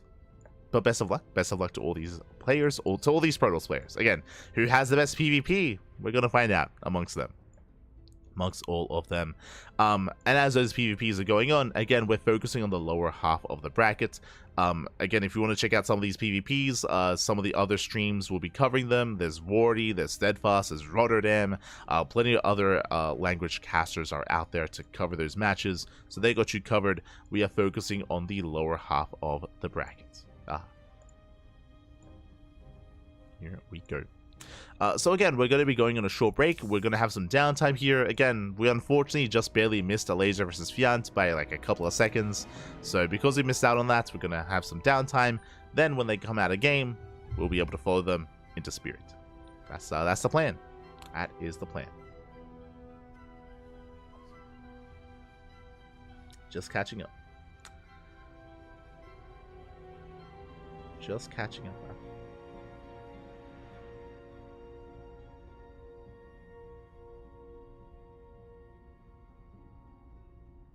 We go. Is this live? Yes, this is live. Is live. Happy is live. Congratulate depends on the organizer. Yes, as Kura is saying, different events have different delays. Depending on the event itself, there are different delays. You know, sometimes there's no delay, sometimes there's 60 seconds, sometimes 90 seconds, sometimes 2 minutes. Does depend on the event itself. Likewise, when events like this, for example, which don't have a delay, a lot of it is kind of played out in good faith. Like, a lot of players do often not, you know, open up a stream and watch things themselves and stuff like that. Is kind of like, yeah, you know, kind of like we do put a lot of faith in the players to do something like that, and often that is not done. Often, you know, there's they do respect each other and respect the game, respect the event. Is often done. For now, though, we are going to be going on that break. Going to be going on a short break here. Again, if you want to check out Fiant versus a laser, actually, you know what? I'm going to open up the stream myself. Indy is covering it. Indy. Hey chat, Reaps here. There's a Twitch ad going on. And it looks like they're in game 2. Looks like they're in game 2, and a laser is up 1-0. I mean, no surprise there. A laser is the favorite player, but best of luck to Fiant as they are facing off. And it looks like they have just wrapped up. Yeah, it looks like they've just wrapped up, and it looks like a laser takes the series 2-0. There you go. A laser, he does take the series 2-0. A laser up against Spirit is up next. They are up next. So we're going to be going on a break. When we come back, videos will be done, and we will have our next or another ZVT. Some Polish on Polish action. We'll see you guys after the break. Take this moment to get some snacks, get some food, get some water, and get ready for a night of StarCraft. See you soon.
And welcome back, everyone. Welcome back. We have our first match of the quarterfinals. We are back here with the Mass Coliseum 8 Europe and America's qualifier. And spawning in the bottom left-hand corner of El Dorado, we have the blue Terran player from the land of Poland. It is Spirit.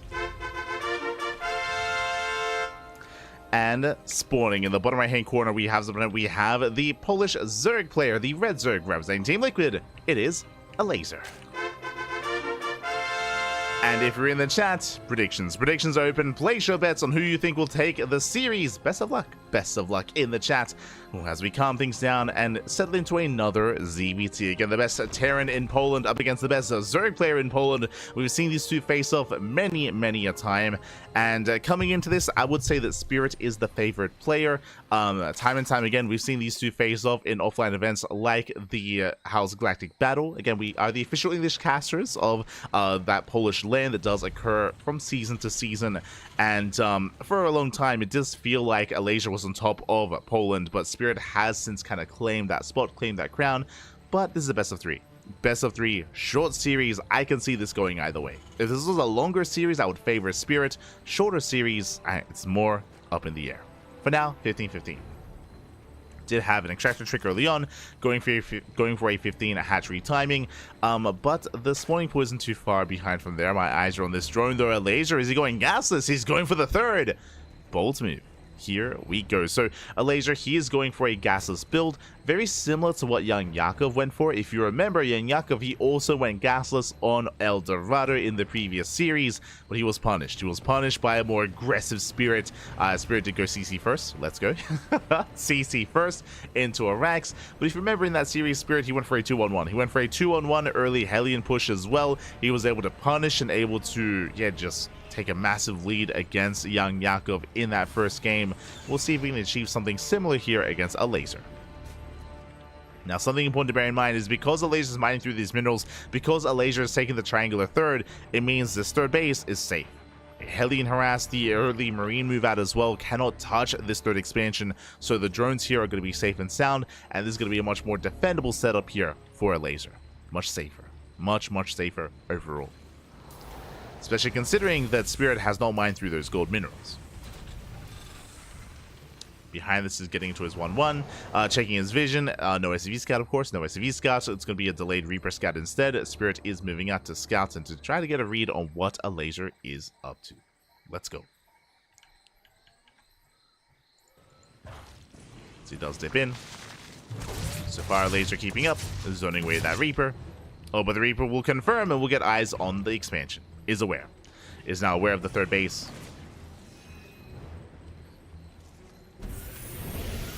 Likewise, 1-1-1. Okay, so it's not a 2-on-1 like we've seen previously here.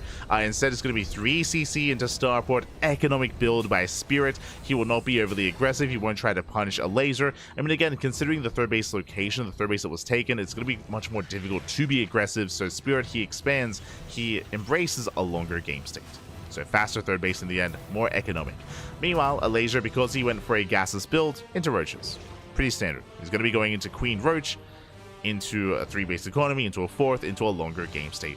Now, a laser will have the option to go for something like a Roach all-in to cut workers early on and to embrace a Roach timing. And we'll see if he does decide to go for that, or if he just plays for a longer game. Keep an eye on the economy. Does fully wall off. Fully walls off at the natural. Reaper does come in for a scout. We'll get behind the mineral line. Won't see too much here in between the bases. The Hellions, they are denied. But does confirm there's no lair. There's no lair, not yet. As the laser just focusing on droning. Just droning on up. Making a handful of roaches to defend. But only a handful.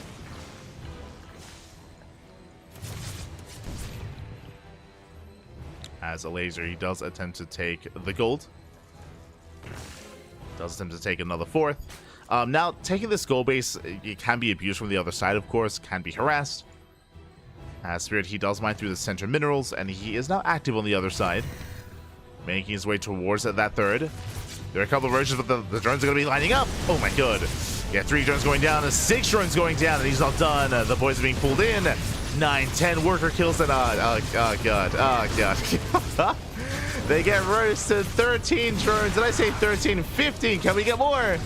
barely not, but 15 workers go down. Basically, the entire mineral line does crumble, and just like that, Spirit takes the lead. Does just annihilate that mineral line. Now, what I will say, though, what I should emphasize, if he was against any other player, I would say the Spirit does take a lead, but something that is akin to a laser that you should be familiar with. If you watch a laser against Protoss, if you watch a laser against Terran, you know one thing. A laser, he likes losing drones. A laser, he has a mantra that's very similar to TY back in the day, where a laser, he is making non-stop workers. He's making non-stop drones because he expects to lose workers. We see him lose mineral line after mineral line against Protoss, against Terran players, but because of how heavily he drones up, it does not matter. It doesn't matter as much. It's crazy how Laser approaches this. Did take a big loss, that is true, but you can see a Laser already on 74 drones. Like, he has droned so hard, barely made any units whatsoever, and he's recovered. And this is very unique to a laser. It's very stylistic here. Again, he likes losing his drones. He likes it. Shaking my head. As Banshees, they move out. They do catch a couple of roaches. The few roaches that were actually made. A laser now taking up into 1-1, into melee, of course, to get into Ling Bane. Baneling Nest also on the way. So a laser, remember, he opened with roaches, and he's following it up with Ling Bane. Or Ling Bane Roach Ravager, really. As Laser is going for the gold base also will help recover and recoup those losses. Likewise, still on a healthy drone count. Back at home, we do see Spirit just establishing his third base and working towards his eventual move out. Just waiting for the upgrades. So as soon as the upgrades kick in, Spirit will move out. And I'm curious to see what Laser will have to defend. Does get ready to move out. Thought Laser was Toss. You might be thinking of another player. A Laser, he's always been Zerg. Always has been Zerg. Might be thinking of another player. Spirit does get ready to move out. Massing up his army. 4th CC's on the way, so he's not going for a 3-base all-in. And the upgrades are done. Spirit can move out. But again, a Laser, he's done droning. He's not focusing on purely army production. His creep spread is solid. Let's go to Ling Bane. Baneling speed is not quite done yet. But it's all about buying time. And as Spirit moves out, we do have a Ling run by. Hits the 3rd base. Won't get too much done though. Gets 1 SCV. 1 SCV goes down. Hive is done. A Viper production has begun alongside an Ultra Cavern. Laser taking into Ultras. Spirit having a hard time gaining ground. Gets 1 tumor. Gets 1. Almost 2. Barely not. Probably thinking of Clem. True. Clem is the best Protoss player in Europe. Like, unironically. True. As nice pickups here from Spirit, takes down all the Evo Chambers. Oh my god. Takes down both Evo Chambers. Takes down the Roach Warren as well. Denies Roach speed. More importantly, denies +1 melee. Big pickup. Nicely done here by Spirit, maintaining his upgrade lead. Vipers have arrived. Gathering up energy. Spirit pushing forward. Gets a queen. Oh, almost gets another. Banshees, they want those queens. That's limited anti-air. He gets 1, he gets 2 queens. Almost a 3rd. Ground army trying to gain ground. Banshee is now going for the Ravagers, going for the Banelings. Laser, he will hold his own, takes out a Banshee. But the queens are so low. Barely does survive with them. Spirit gaining ground. He's moving forward with those 3 tanks. Ultras have arrived though, and here come the Vipers. I don't know where the Vipers are. There they are. Here they come. Vipers moving in and getting ready for those blinding clouds. They are full of energy. No ghosts. Bear that in mind. Ghost Academy still on the way. Here we go. He does collapse in from both sides, from both angles. Blinding clouds on the tanks. They collapse here on top of the army. Tanks will go down. And the Laser, he can just keep going. He has so many Banelings. He can just roll on in and shut Spirit down. The Vipers! No, he gets 1, he gets both. Oh, that should not have happened. Gets both Vipers, drop in towards the goal base. 16 drone kills. Very nicely done. Spirit, he may have lost the main army, but hey, he's popping up. Snipes the Vipers, gets a mineral line, gets another queen. Nice damage here from Spirit. Again, not going down without a fight. A laser lost all his spell casters, but he still has a little Ling Bane left over. Does he head towards the planetary? I didn't even notice there were towers here. Jesus. Spirit making it that much more difficult for a laser to engage and defend that gold. Knocks down the towers. Baiting with the Lings. Likewise, drop coming back in. Oh my god, and he's just pulling Spirit apart. Sorry, pulling a laser apart even. Okay, 25 drones. Oh, the Medivacs! No! Medivac survived. Can't say so. One Medivac survives, I should say. The others do go down. Drop still being active. Medivac on 4 HP, 1 shot away from going down. And this has all just been keeping a laser busy, keeping him pinned back at home. Finally, he breaks out, but by the time he does, Spirit, he's built up his army. Planetary is exposed. He's going to go down. Files, they shut down the Liberator, decent connection with the Banelings. But Spirit, he will hold him to the ramp. He will deflect the army. Does he have another CC? He does not. He's going to be stuck on 3 bases. Good pick up here by a laser. Takes down the expansion. Spirit attempting to punish. Shaves off a couple of roaches.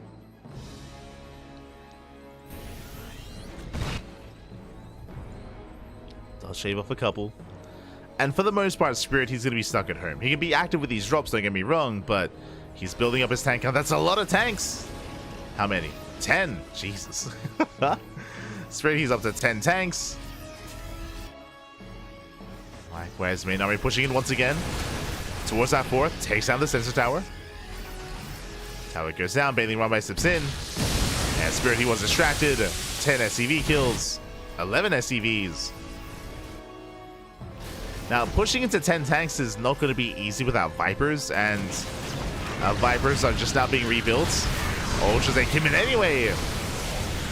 Commits to the dive, takes down 3 tanks. Oh my god, the tank blows are insane. It's brutal. We'll get the mineral line, but at a cost. This is going to be an expensive trade, as every Ultra is going to go down. But he does get 26 SCVs. That might just be worth it. I mean, it was still an expensive trade. Looking at the Unisoul tab here, 9 Ultras. Ay, ay, ay. 9 Ultras went down. Technically, Spirit did trade more efficiently, but he lost his economy, which means he's going to have a hard time rebuilding and remaking. So that was a better trade for a laser rebuilding with more Ultra, this time with Vipers, as he has the 1 Viper at the natural. Spirit's double expanding. Take the planetary and the gold.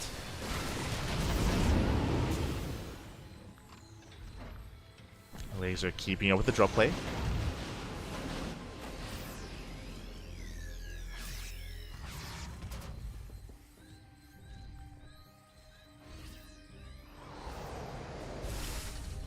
Keeping up with the drops. Laser rotating around.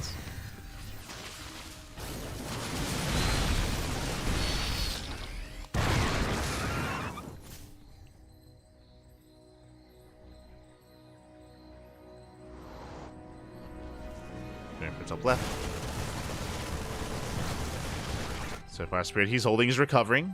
Despite a laser slowing off the main army earlier, Spirit, he's keeping up his supply. He's now keeping up, but now with the double expand, with the gold base as well, he's recovering economically. Even having a greater economy, I would say. And we have a back and forth. Have a back and forth here. Ghost now in production. Incorporated into the main army. Spirit, he's not quite ready to defend this northern expansion, though. He is otherwise distracted. Laser pokes in. He commits. Takes down 2 of these tanks. Going for the planetary. We'll crash in, and we'll bring it down. Taking down 2 CCs. Now he has to get the hell out of here. We'll bleed out a lot of Ultras in the process. Oh my god. A lot of Ultras do fall. Meanwhile, top left does fall as well. Not bad. Snipes 3 bases. That was 3 CCs falling. Does keep pushing in. Meanwhile, that has triggered a counterattack. A laser now down in supply. Ultras, they do distract Spirit. He's racing back home. He turns everything around. Turns everything around. Force a cancel with CC. Sensor tower falls. Spirit, he's just racing back home. You see a laser trying to catch him. Tank boy's going up. Tanks are exposed. He gets 1. He's gonna get up. Barely 2. And a 3rd tank as well. 3 tanks for an ultra. Not bad. And links. Spirit gets supply blocked. Down to 66 workers. A 3 base saturation. And it's one of those things where, sure, Laser has been throwing away a lot of army supply, but he has an economy. He has 86 workers, and his economy has been left untouched for the past couple of minutes. But I spoke too soon. It has been untouched until now. Spirit, he knows how much pressure he's under. He needs to get some counter damage going for top right. At the same time, a laser pushes in. Snipes going up. Oh, on the ultras. Bailings, they want the ghosts. He wants them up. A decent split towards the end. Oh my god, and the Bailings, they don't quite connect. The ghosts do survive, but I can't say the same for the mineral line. Oh my god. Bailings, they crash it, they take down most of the ghosts regardless. It's going to be 18 SCVs. Meanwhile, the Doom Drop across the map kills 2 bases. 2 bases, 16 drones. Did I say 2 bases going for a 3rd hatchery as well? Massive damage with this counter attack. Laser turns back around. The drop keeps going. Unfortunately, no ghost with this drop. Gets eyes on the gold. A laser down to, what, a 1 base economy? Half a base and half a base here. No other mining going on. A laser, he's hurting. And Spirit, I mean, he's got fresh bases. At least somewhat fresh bases. Spirit, he's going to be outpacing a laser here if this goes any further. As Spirit takes the supply lead. Again, he's got more mining. Make use of his production. A laser trying to find a way in here. Oh, just getting ready for the dive. Going for the gold. Spirit, he pulls away in time. Likewise, so does the laser. Leading run by gets 10 SCVs. Spirit, he's holding on. A laser forced to invest into more spellcasters. Investors on the way.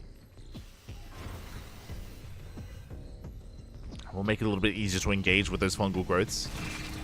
But we're kind of past that at this point. Spirit, he's got ghosts, he's got liberators as well. He's making his ideal army. His ideal late game army. He's getting there.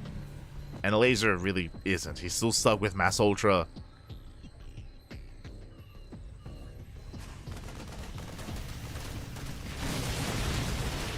And pushing into all this freedom, it's not going to be easy. No, it's going to be easy here. This laser is trying to rebuild, but he's been stuck at sub 150 supply for a long time. Morphing in some Ravagers. I mean, that'll help against the Libs. Top left is being taken. Laser moving out. He is soon to max. As the laser has burned through most of his bank.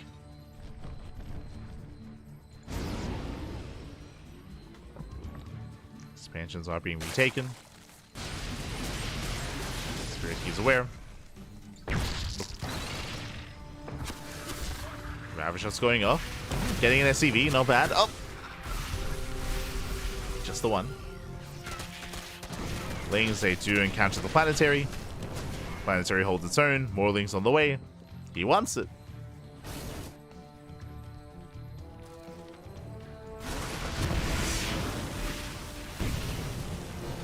So the 2 SCVs fall. Spirit pushing out. Still maintaining that supply lead. Catching out Ravagers, going for the mineral line. Oh my god, drones are falling. The 8 drone kills. Laser going for the counterattack with Ultras and Mailings. He can snipe the expansion. He can commit. Likewise, a laser going for the gold. Sorry, Spirit going for the gold. I mean, both players are. 4 SCV kills. Laser is holding on. He commits here towards top left. He will bring down the expansion. Planetary falls. Late reaction by Spirit. Unable to hold on. More SCVs falling. What about the main fight though? Oh. Nice EMP on the Viper. EMP goes up. Ghost, they do get away. Yeah, they get away just in time. They snipe the Ultras. He shuts down the army. GG gets called. As a laser, he runs out of steam. He runs out of forces. And Spirit takes game number 1. GG. Spirits will take a lead in the series here. Again, very impressive, very dynamic as well. We saw Spirit have some really strong moments here, but so did Laser. Laser was able to bounce back. If you recall, there was that big moment when Laser, he swallowed up the army. He took a supply lead, but it was in that moment where Spirit went for massive drop play. He had an active drop on the north, active drop towards the south, and he was able to buy time. That was the important thing there. I mean, he was getting some damage. He was killing drones. I think he killed a mineral line, but he was also just buying time so he could build up his army and keep up with a Laser. And then things slowly over time swung more and more in favor of Spirit. GG. GG, well played. Whew. Spirit does take a lead in the series, and I'm hoping for an ace match. I'm hoping we can go the distance here and go back and forth, but the pressure is on.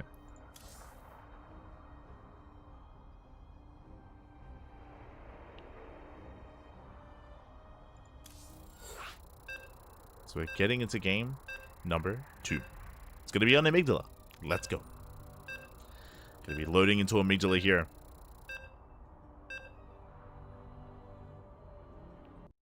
Once again, another interesting map in the map pool. Has its own unique features. And we are soon to embrace it. Let's go. As spawning in the top right-hand corner of Amygdala, we have our blue Zerg player representing Team Liquid, the Polish Zerg. Down in the series, we'll see if he can bounce back. It is a Laser. And spawning, going for a 15-15. Spawning in the bottom left-hand corner, we have the Polish Terran player, the Red Terran, dubbed the best player in all of Poland. We'll see if we can maintain that title as he is leading the series 1-0. It is Spirit. Now, fun facts, even though Spirit does hold that title, we do have another LAN event happening in Poland. It's in January. Actually, let me just double check that. When is the next House Galactic battle? I think it's in January, right? Yeah. January 18th. So next year, January 18th, is the next big LAN event happening in Poland, where we will see all the best players in Poland face off again. A Laser, Spirit, Christiana, Geralt, Art, the best of the best in Poland all face off against each other on a regular basis here on the channel, here on the CranKy Ducklings. So if you haven't tuned in before, I do recommend the VODs. There have been some really spicy matches and spicy best of sevens between a lot of these players. They face off time and time again.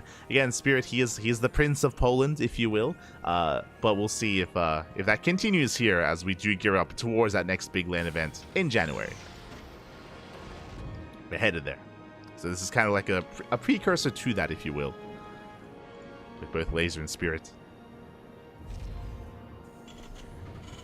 Of course, the other Protoss players in Poland do vie for that spot as well. Christiana, for example, he has defeated Laser in these best of sevens, in these House Galactic battles before. So they'll go back and forth amongst themselves.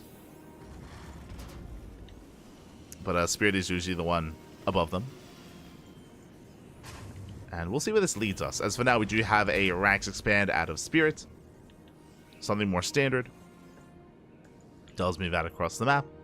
And of course, the big feature here is the rush distance by ground is a little bit longer on Amygdala. At least until all these rocks open up. You know, whether it's the rocks that die over time or the other destructible debris themselves. Can open up attack paths. Likewise, we have this center gold base that's also available. That is very exposed base. It can be quite difficult to actually maintain and hold on to, especially if you do not have map control. Meanwhile, a Laser, gasless. Bold move. Is going for a gasless opener. So we saw this, I mean, we even saw this last game. A Laser went for the same kind of build last game, and Spirit wasn't able to punish. Meanwhile, likewise, Spirit going 3CC. third TC before Starport. Economic build here by Spirit, so it looks like he will not be attempting to punish this. He's going for a longer game state. Bold move here out of Spirit. He sees greed, and he's just going to approach it in a normal fashion. So economic build here by Spirit. A laser cutting corners, being economic himself as well.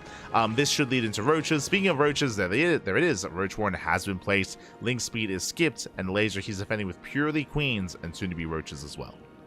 Now we saw last game that Spirit did punish this. If you remember early on in game 1, Spirit he killed 15 drones. It was crazy, but he got 15 worker kills. If you remember, a laser, because he likes losing drones, he was able to replace all of them real fast, real quick, so a laser was able to recover from that kind of brutal start. We'll see if Spirit can replicate some of that success here, because Spirit, if he isn't punished early on, especially with this kind of build, he can get out of hand. As the Roach Warren is done, a couple of roaches are on the way. Spirit, he threatens a dive, and he will commit in, but the full wall! Yeah, laser, he does fully wall off, he does defend, and Spirit will retreat. Does retreat.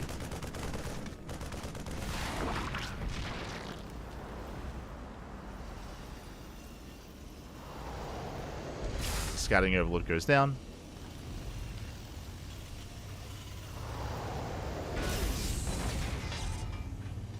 Oh no, someone got... I want to see what they wrote.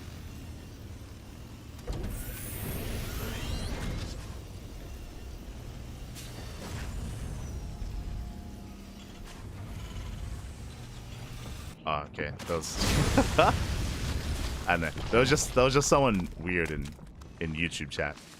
For those that are curious, we do stream on Twitch and YouTube at the same time. Shout out to the mods. So now we are settling in. A laser getting to his lair. Lair is finishing up. Gases are being taken. Going for all 6 gases even. Being very tech heavy. Now, I was going to say, with 6 gases, this could be roaches into Hydra Lurker tech. If we did invest into roach range. Or I should say, just range in general. Last game, of course, if you remember, a laser, he went Roach Ravager into Ling Bane.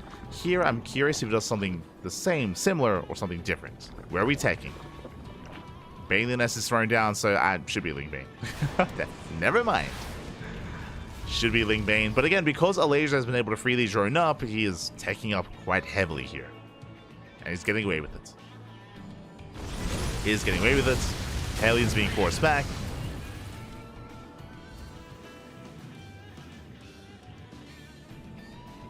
Likewise, we have our upgrades on the way from Spirit.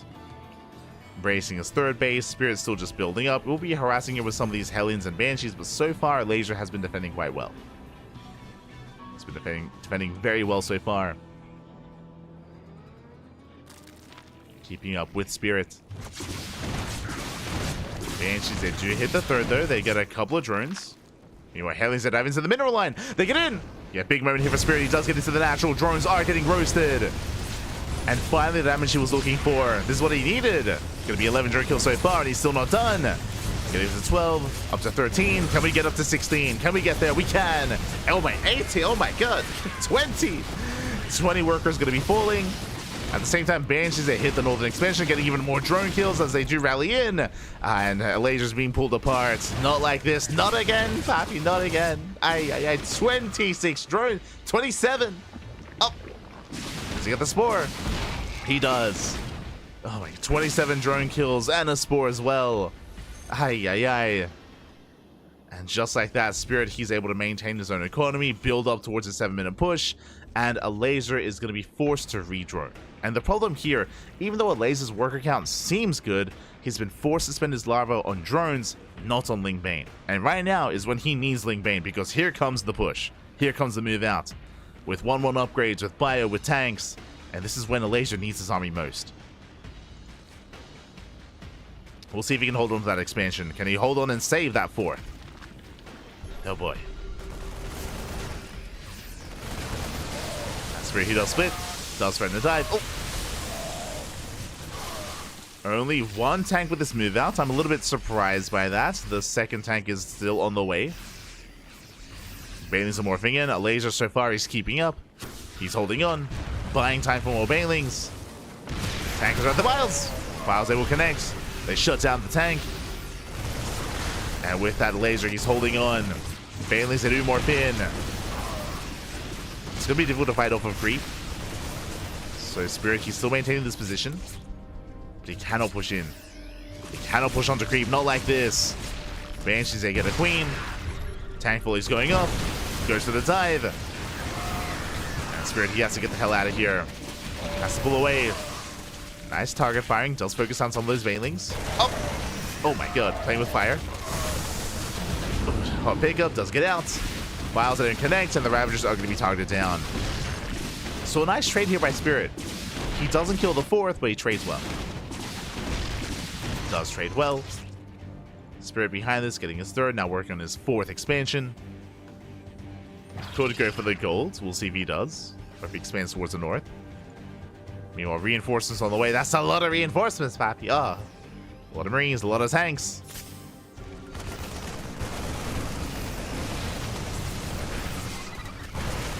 Oh. Spirit does move forward. And again, the pre-split here is so good. The tank line as well. Lings, they do hit the third base though. They get 6 SCVs, but there are reinforcements back at him to defend. Spirit, he holds. And he can just move in. Ultras are amassing. They don't have the best upgrades. They're 1-2 Ultras. Kindness plating finishing up in 10 seconds. All the Vipers come in. Nice fight in clouds. On two of those tanks. And Laser, he breaks out. He at least tries to. And he will. He will break out. He'll clean up every single tank. Whew. And he forces Spirit back. Spirit forces retreat. Bailing run by here. Gets 15 SCVs. Gets the entire mineral line. And the laser, has he done it? He breaks a third. He forces back the fourth. Spirit, his economy is hurting down to 2 bases. He's getting ghost production, but it might just be too late. Can't imagine that last fight with ghosts instead. Spirit, he just needed a little bit more time. And he would have had them. And now he's stuck at home. Now Spirit, he's stuck at home. On a 2-base economy. Can barely mine this third. Nice snipes. Force back the Ultras. And this is when Spirit needs to be active once again. He needs to move out with some draw play, but if he moves out, he's going to lose the third. Go for the gold. It's a bit of a desperation move, but he has to. Has to go for the gold expansion. Moving out with his drops. Ultras, they commit once again. Oh! Collapsing the bio. This would be the best trade though from a laser, as he does overextend and he does lose 3 Ultras. Spirit getting across the map, slipping into the natural. +2 will complete, but he's going for the mineral line instead. He does get in the laser completely out of position. Ay, ay, ay. Queen goes down, and the drones should go down as well. And he gets 11 workers. Going for the Bailey Nest. Not bad. Gets the Bailey Nest, picks up, gets out of here. No anti-air.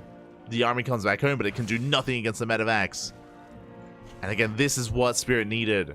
The drop play, Pappy. The drops, they pop off. They force back a laser. Spirit takes the supply lead.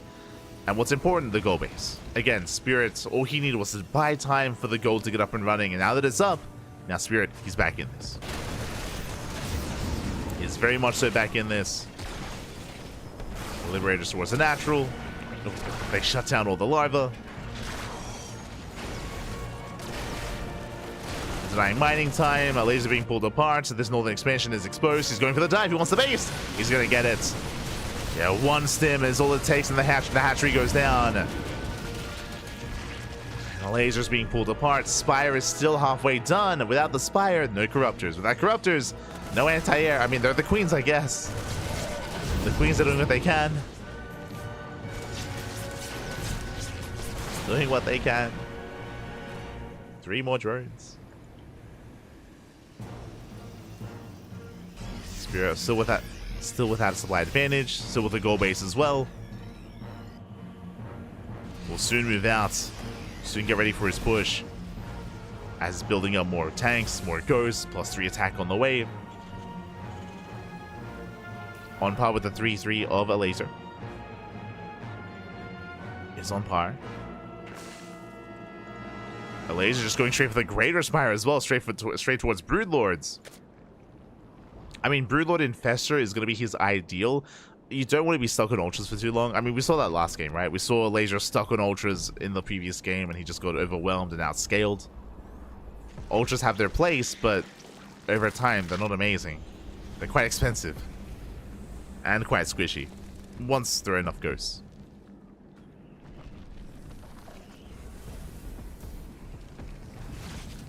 As Spirit, he's going for his 5th. 5 workers going down to the lib.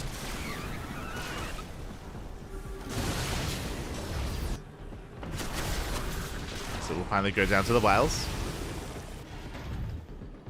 The laser, he does spot the expansion. And Spirit, he's not fully set up here. He's not quite ready. Nice fighting clouds on the tanks. Bailey's ahead for the mineral line. Base is denied.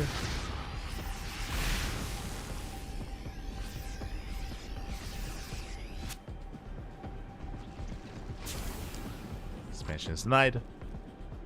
Laser pulling back. Spirit is now maxed. He's maxed out with a more efficient army, at least until we get into a heavier Broodlord count. Here we go, first 4 Broodlords on the way. How many Infestors? 3. Not too many. 3 Infestors, 4 Broodlords. Soon to be 7. Drop gets spotted. Forces out a fungal.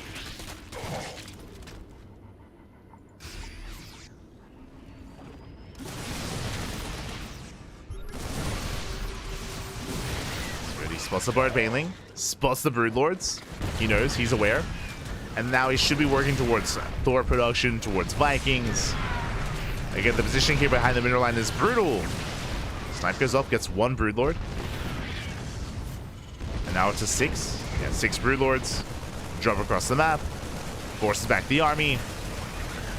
Trades okay against the Lings. These Broodlords are still gaining ground. They get 9 SCVs. Time's going up. Drop still being active. Laser trying to respond. Both armies are maxed out. Oh, massive fungal! Oh my god! The fungal's insane. Despite that, the snipes! Snipes, they go up. They get 1, they get 2. Yeah, Spirit, he just tanks the fungal. Takes down 2 Broodlords. Knock down those rocks. Spirit, he's holding his own. And he can take a fungal to the face. Especially considering there was no follow-up. Like, that's the problem here with this position. The threat of the fungal was that the Lingbane can collapse on the army, but they couldn't. Snipes going up. Gets the Ultra. There's 4 Broodlords left. From what was 7, down to 4. Well, I guess what was 8. Snipes, they catch out the Corruptors. Lingbane rolling in. Lingbane does collapse in. Nice tank shots though. Ooh, brutal tank connections on the Bailings. Bailings get shut down. Snipes are able to go up. And GG gets caught. A laser, he runs out of steam. A brutal fight in favor of Spirit, and Spirit will take the 2-0. GG. GG, well played, Spirit. He will take it. Again, Spirit, he is looking quite strong, quite dominant here in this matchup. Laser putting up a good fight, though, and did make for a good series. We didn't get the ace match. I was hoping for at least a game 3, but GG, well played, Spirit. He will take it. He will advance on. And we are getting ready for a qualifying match. Spirit, he makes it onto the semifinals here. And does he have an opponent? Do we have our qualifying match? Let's find out. Oh, wait, no. This wouldn't be the no. This would be. Yeah, this is the qualifying match. Let's go. Okay, from the top, here we go. We have Lambo and HeRoMaRine. Lambo and Big Gabe, they're facing off against each other. Interesting. ZVT and ZVT. Polish versus Polish and German versus German here. It was a nice split. Nicely done. Unfortunately, forcing a bit of a nation war happening here with our Polish players and German players are knocking each other out, but that will lead towards that qualifying match here.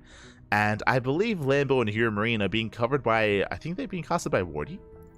Let's double check that. Let us double check.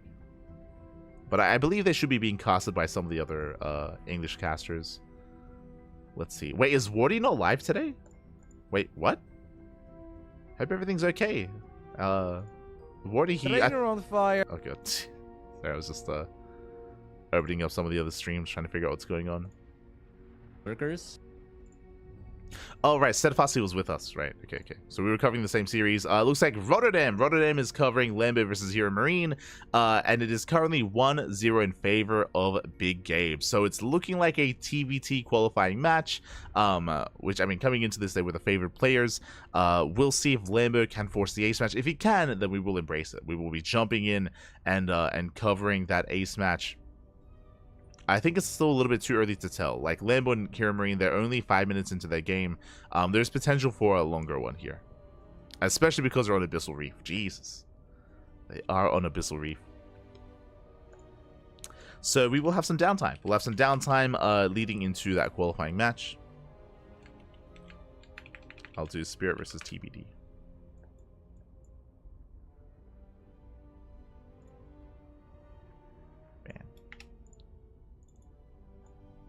And then I'll do HeRoMaRine and Lambo. Beautiful. Okay. Meanwhile, we do have the other half of the bracket that we can also pay attention to. Again, we checked the upper half of the bracket. We had purely PvPs facing off, one after the other. So we'll see if we do have any updates and any results coming in. We'll need a moment though. Un momento.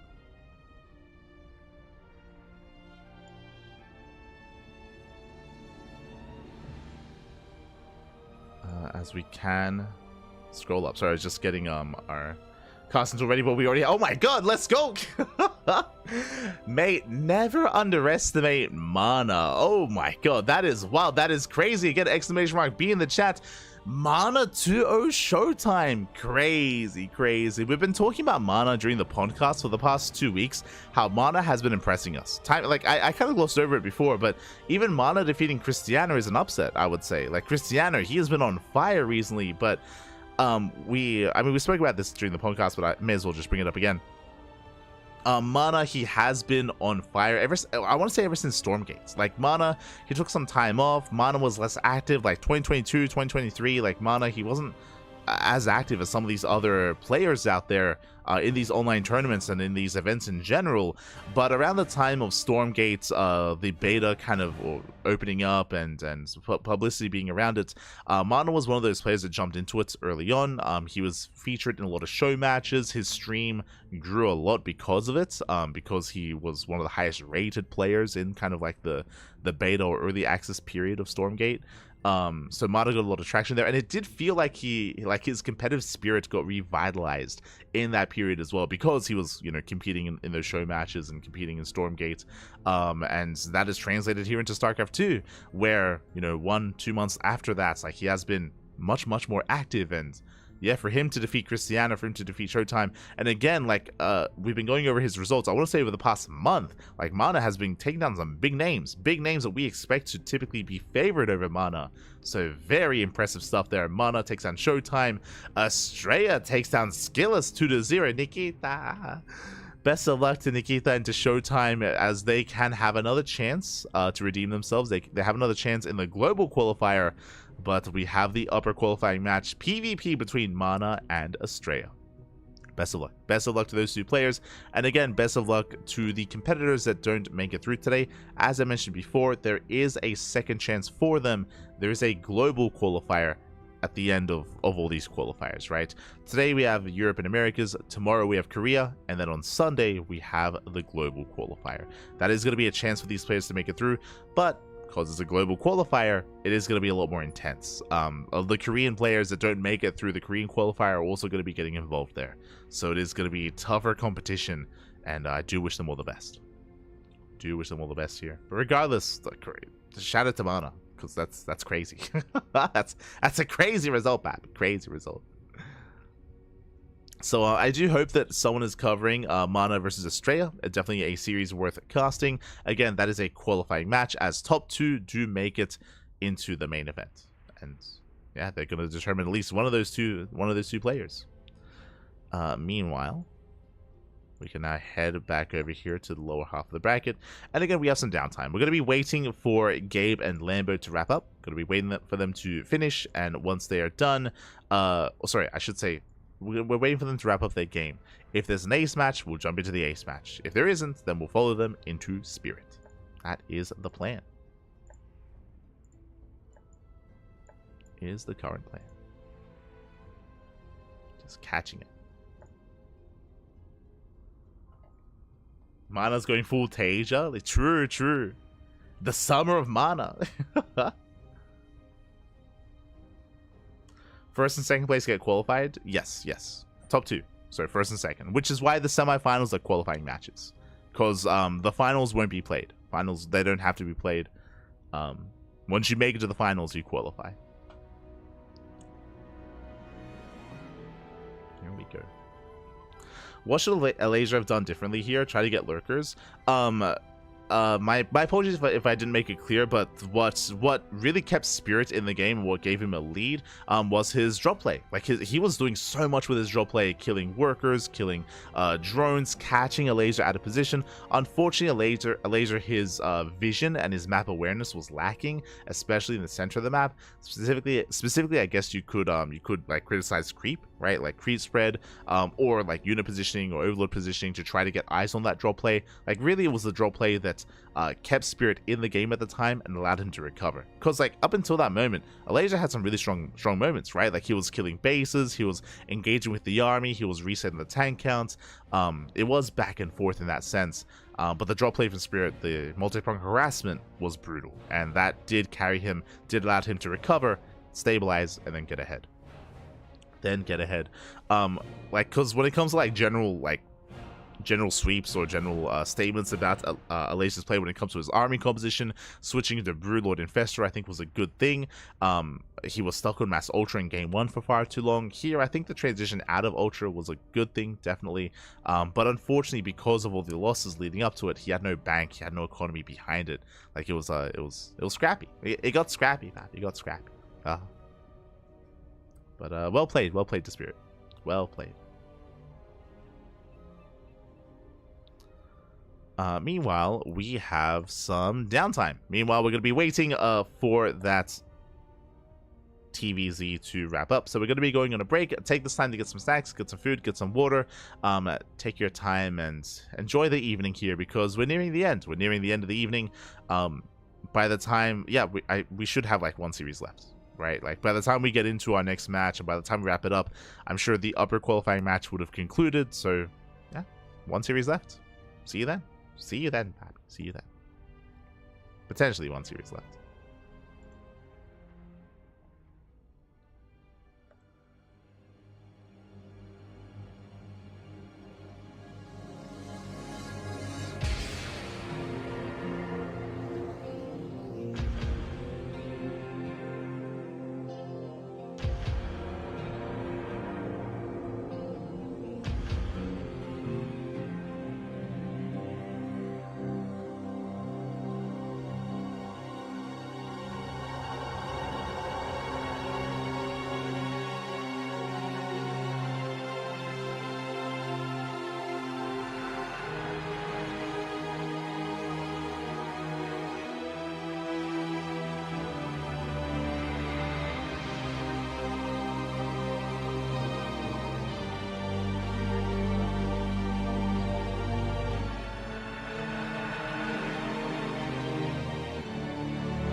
Welcome back, everyone. Welcome back. Ooh, hope you enjoyed that lovely brutal OSC as we have returned with the quarterfinals. We're still not quite at the qualifying match yet, but we did an update from the upper half of the brackets. We have our first qualified player. Estrella took down Mana 2-1, and Estrella is the first player from this qualifier to make it to the main event, to make it to Masters Coliseum 8. Congratulations to Estrella. Best of luck to all others that are going to be trying once again during the global qualifier. But here we are to determine who is going to be the next player to make it to that qualifying spot, because spawning in the bottom left hand corner we have our German Terran player, the red Terran representing Mouse. It is HeRoMaRine. And spawning in the top right hand corner we have his opponent, tying up the series as we are tied up 1-1. We're here in the ace match. We have the German Zerg player, the blue Zerg representing Shopify Rebellion. It is Lambo. And if you're in the chat, you know what time it is. It's Gamba time. Predictions are open. Place your bets on who you think will take the series. Of course, this is going to be a bet for this game, for this one game on Ultra Love. We're tied up 1-1. They just had a banger of a match on Abyssal Reef. Went the distance. Alas, Lambo was able to pull Gabe apart. But now we're loading into a much smaller map. We're going to be loading into a smaller map, very defendable map as well, on 2, 3, and 4 bases. We'll see how our players do approach this. I'm ready. I'm excited. Bearing in mind as well, this is a game that is very much so in form.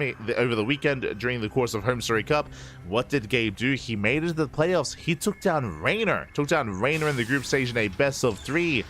Very impressive. Crazy upset did occur. It meant that Rainer was not able to make it into or out of the group stage or into the playoffs. Rainer was denied that thanks to Gabe. Thanks to this player here. And mate, if you can take down Rainer, you can take down most, if not all, other Zerg players out there. So we'll see if Lambo can do what Rainer could not. Oh boy. I mean, we're already here in the ace match. It's already been quite close. And we'll see how this ends. See how this story ends so far. Hatch gas pool, standard opener. So far so good. Queens are on the way, Lings are on the way, and soon to be a third base expansion as well. From the side of Gabe, I'm curious how he does follow this up. Do we open up aggressively? Do we open up economically? Do we see a third CC? Do we go for a 2-1-1? Do we go for a 1-1-1? My eyes are on Gabe as we do throw down the factory. Factory has been placed. No second racks. Reaper gets across the map, dancing with the Lings. We'll poke, we'll prod. Dancing with the army. So far, just shaving off one Ling and will be forced back by the Queen. It's going to be forced back. Third CC's on the way, so HeRoMaRine going for an economic opener. 3 CC before Starport, and this can lead into Banshee play. So it's really safe play so far here by Gabe. Again, when it comes to the intricacies of the openers of Game 1, we missed out on them, or Game 1 and Game 2. So I'm not entirely certain as to how Lambo's been opening it, but oh my god, that's a fast Roach Warren! Very fast Roach Warren hidden here behind the main base mineral line. Cheeky move by Lambo. He's going for a Roach Rush. Is going for a Roach Rush. This doesn't have to be an all-in. This could just be like a, this could be a 4 to up to even 9 Roach move out to apply pressure, to take control of the natural, and to get ahead economically. Or this could just be the beginning of an all-in. But there's no Ling speed, so there's no Ling flood behind this. So no Ling speed from Lambo. It should just be a handful of Roaches, some of them morphing into Ravagers as well, and we'll see what Lambo can get done. So now he's joining up. Getting to his third. Roach Warren has completed, and the Roaches are on the way. Again, I'm imagining, between 4 to 6 Roaches. Speaking of, we're building up that Roach count. Getting up to 6. Do we go up to 9? Just 6. Okay. 6 Roaches here from Lambo. Bearing in mind they can be morphed into Ravagers as well, and he's going for that 6 Roach move out. And he's joining up behind him. Meanwhile, Gabe hunting down the Overlord will get one. Not bad supply blocking Lambo. That will deny any further Ravagers as one Ravager is morphing in. Just the one. Gabe unfortunately did miss the Roach move out. Roaches are pushing to the center, and HeRoMaRine, Big Gabe, he has no idea. Does not spot the army. And the Hellions are not quite in position. This natural base is looking exposed. How many SCV kills so far? Gets 1, gets 2, denies the depots. Trying to catch out the Hellions as well. Damage. 5 SCVs. Marines, they do respond to Hellions. They do get caught out. At least one of them does. A nice start stepping forward here by Gabe. He tries to take down the roaches. Gonna lose 7 up to 8 SCVs, but he holds. And again, so far a good start by Lambo. Lambo, he keeps most of the army alive. It was 6 roaches, so he lost 2. 2 roaches went down for 8 SCVs. That is a good trade for the Zerg player. And from here, Lambo can just drone. Remember, this was just initial pressure. It was aggression, not an all-in. He's getting ahead economically. And now it's going to be on Big Gabe to counterattack with his drop play. Stim is done. He has a Medivacs, and he's to get some damage done. He's moving out. He's looking for queens, drone kills more importantly. He wants to do some damage to the economy of Lambo to slow him down while he recovers. We'll see if he can. Making his way towards the main. Spore is in position. Queen as well. The queen is going to be targeted down. Nice pickup. Gets a queen. Gets a roach. But he doesn't get the mineral line. As the medevacs have to pick up, have to get the hell out of here. And Lambo holds. Lambo does hold on. Nicely done. Saturating his bases. Taking his gases.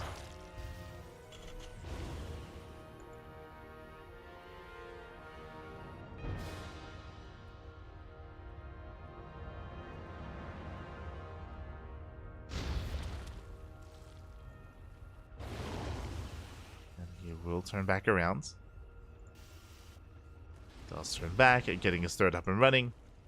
But Lambo, he's on a pretty healthy economy. He's up to what, 3-way saturation, even more than that, up to 72 workers. Quite comfortable here, building up. And Gabe is still looking his wounds back at home, and he won't be moving out, at least not with a committed move out without his upgrades. I'm sort of referring to 1-1. 1-1 is still on the way. He can go for drop play, but oh, does he commit with the tanks? Bold move.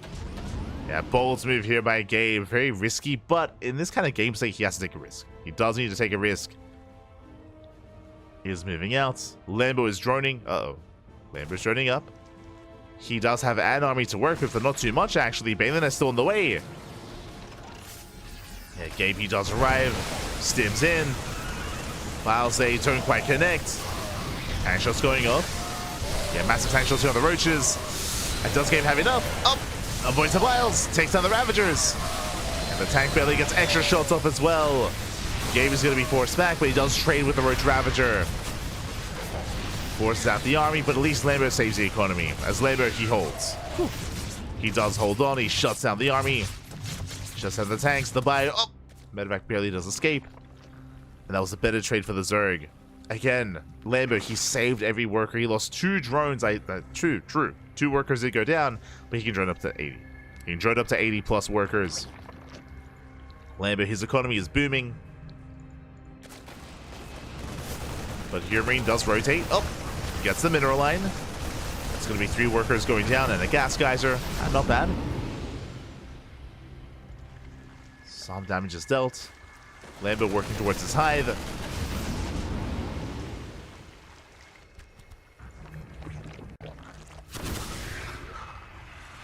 Hive is done. Embracing Lingbane. Gabe's still building up. Creeps spreading across the map, connecting the bases, getting all the way towards a third of Gabe. And with that hive of Vipers are on the way.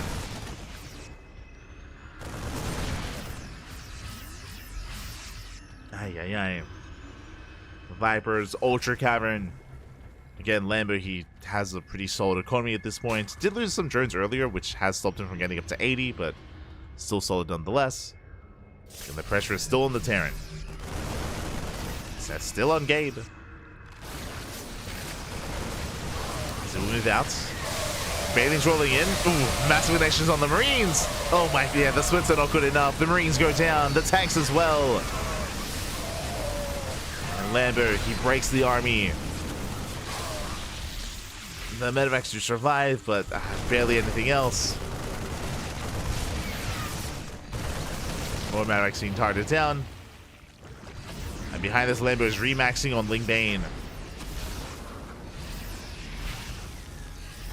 Okay, we just can't gain any ground here. Not over these bridges, not over these narrow choke points. Likewise, Lambo can't get past either, but he doesn't want to. As Lambo's just buying time to get into Ultras and to get into his upgrades.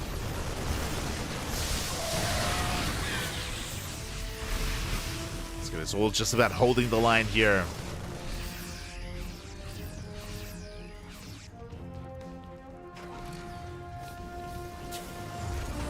Okay, working towards his fourth.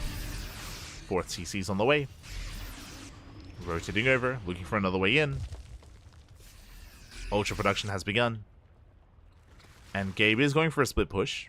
Does have a medevac being sent towards the northern base. Towards the fourth.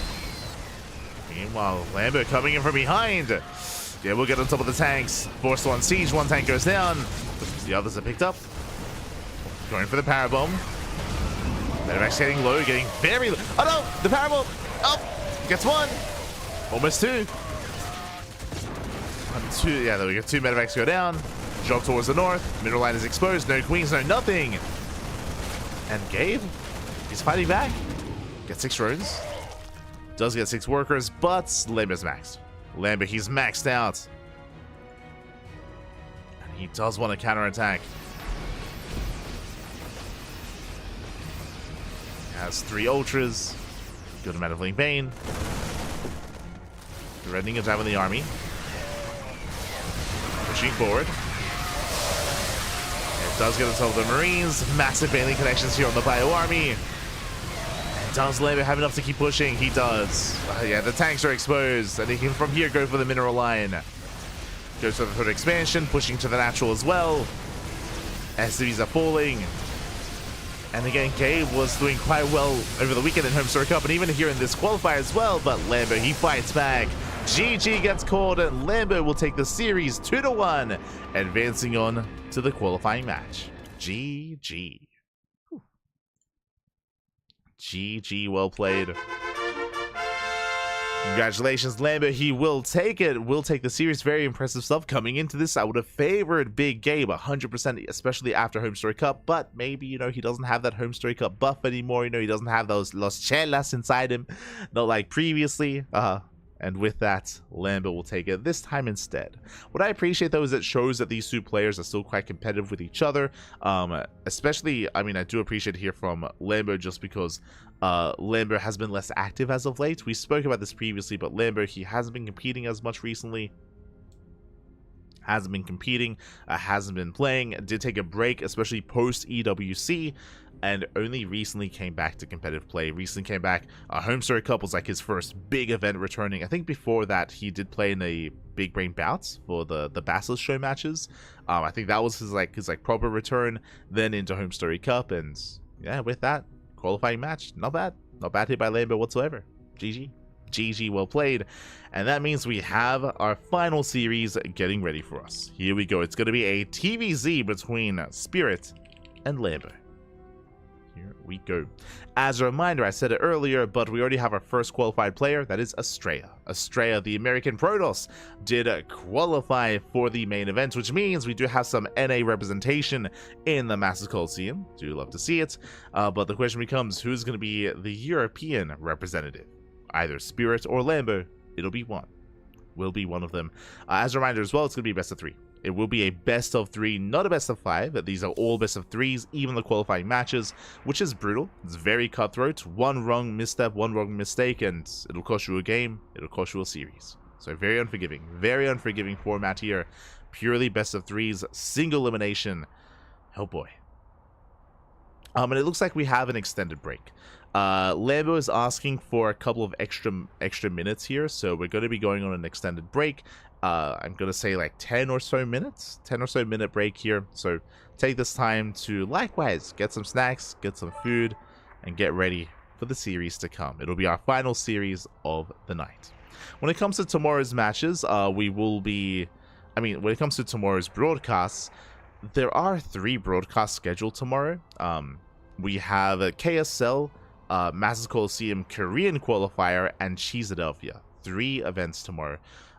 Because Cheesadelphia is gonna be a day-long event, and I'm gonna need some sleep. I'm gonna need some sleep before Cheesadelphia. So we have come to the decision that tomorrow I will be going over the KSL via replays a different day. We're gonna do a replay cast for the KSL.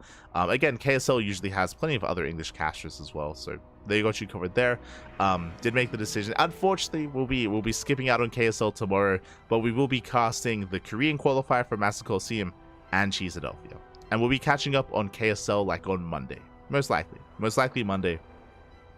Before the Wardy TV Monday Open, we'll be casting KSL. So that's the plan. Is the plan. Just a bit of a PSA for those that maybe won't be able to stick around to the end of the show. Just as a heads up, if you're maybe wanting to tune into KSL later here, you can either tune into a different stream or tune in on Monday for the replay cast. That is the plan. That is the plan. As it would be nice to sleep before Cheesadelphia. So I'll do my best. I'll do my best to try to get as much sleep as possible on Saturday. Much sleep as possible. Until then, though, we're going to be going on that break. When we come back, we will have some more StarCraft. Just don't sleep like Australia. Oh, no. Oh, no. But, yeah, we're going to be heading off for now. And we'll be back in a couple of minutes here with Lambo versus Spirit. See you soon. See you soon. Back. See you soon.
And welcome back, everyone. Welcome back. Hope you enjoyed that lovely brutal OC on the break as we have returned with the final series of the qualifier with our final qualifying match. And spawning in the bottom left-hand corner of Amygdala, we have the German Zerg player, the Red Zerg representing Shopify Rebellion. It is Lambo. And spawning in the top right-hand corner, we have the Polish Terran player, the blue Terran. It is Spirit. Here we go. We are here. We are back with the final match of the night. And if you're in the chat, you know what time it is. It's Gamba time. Predictions are open. Place your bets on who you think will take the series. Best of luck. Best of luck in the chat as we delve into this best of three. Honestly, I feel like this is going to be a very close one. Give ace match. That's all I want. All I want is a game 3. I'm hoping for a back and forth, but here we go. Regardless, we will dive in and it's up to our players. Spirit going for the CC first. Let's go.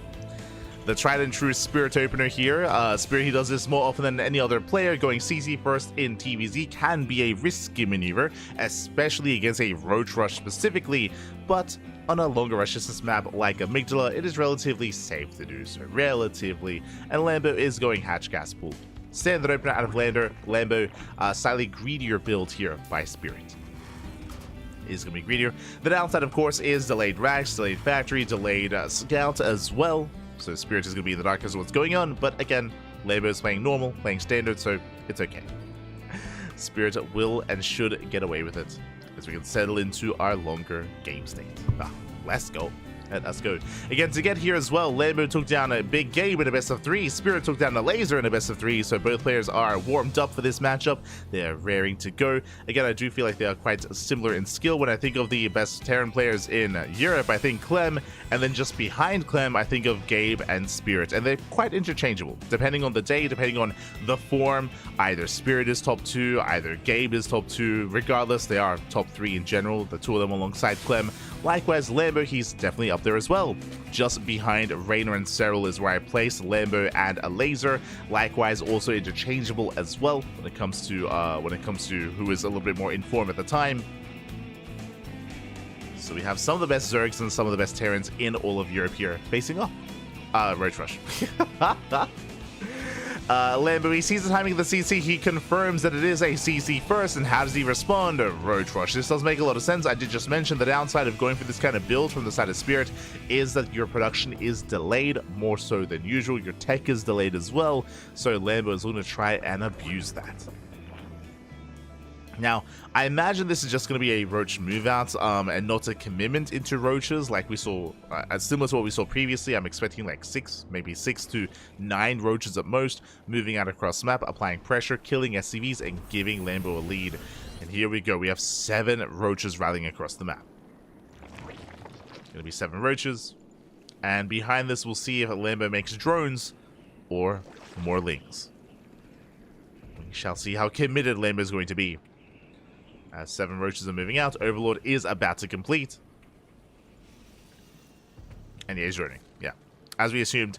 So Lambo is going for a 7 Roach move out, and he's droning up behind this. So again, he's not all in, but he is committed. You know, this needs to get damage done. This needs to trade well and make it worth Lambo's while.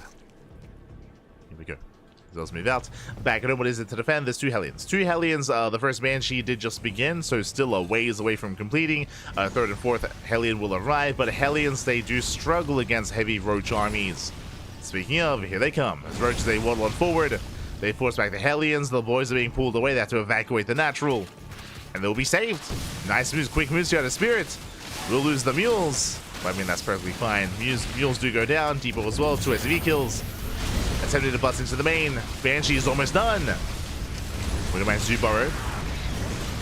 Zubaro in time. Shot's going to be going off on the Roaches. Big connections.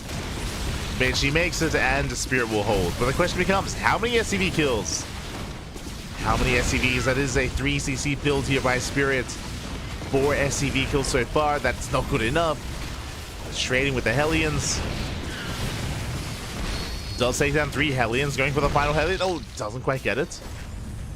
Final Hellion lives. Spirit holds only 4 SCV kills, and he's already back to mining here at the natural base. Very strong defense here from Spirit, and he's in a very comfortable position. To be honest, Spirit, he's taking it. Oh, God. He's getting his third TC. He has triple SV production, triple mule production. Currently, Lambo, he is up 6 workers, but that will soon change. Spirit, he can recover, plus mules, better economy. Spirit is looking good, looking strong. Lambo was hoping for some more damage. Remember, that was 7 roaches for only 4 SCVs. Ay, ay, ay. Is droning up as hard as he can, taking into a lair. No link speed, bear that in mind. There's no link speed. There's currently no roach speed either. We'll see what Spirit does go for when it comes to his eventual move out. But now, chilling back at home. Just being more defensive, saturating his bases, double E-base on the way here for double upgrades into our 3-1-1 setup, into bio. The Banshees do move out. Moving in between the bases, they catch out some lings.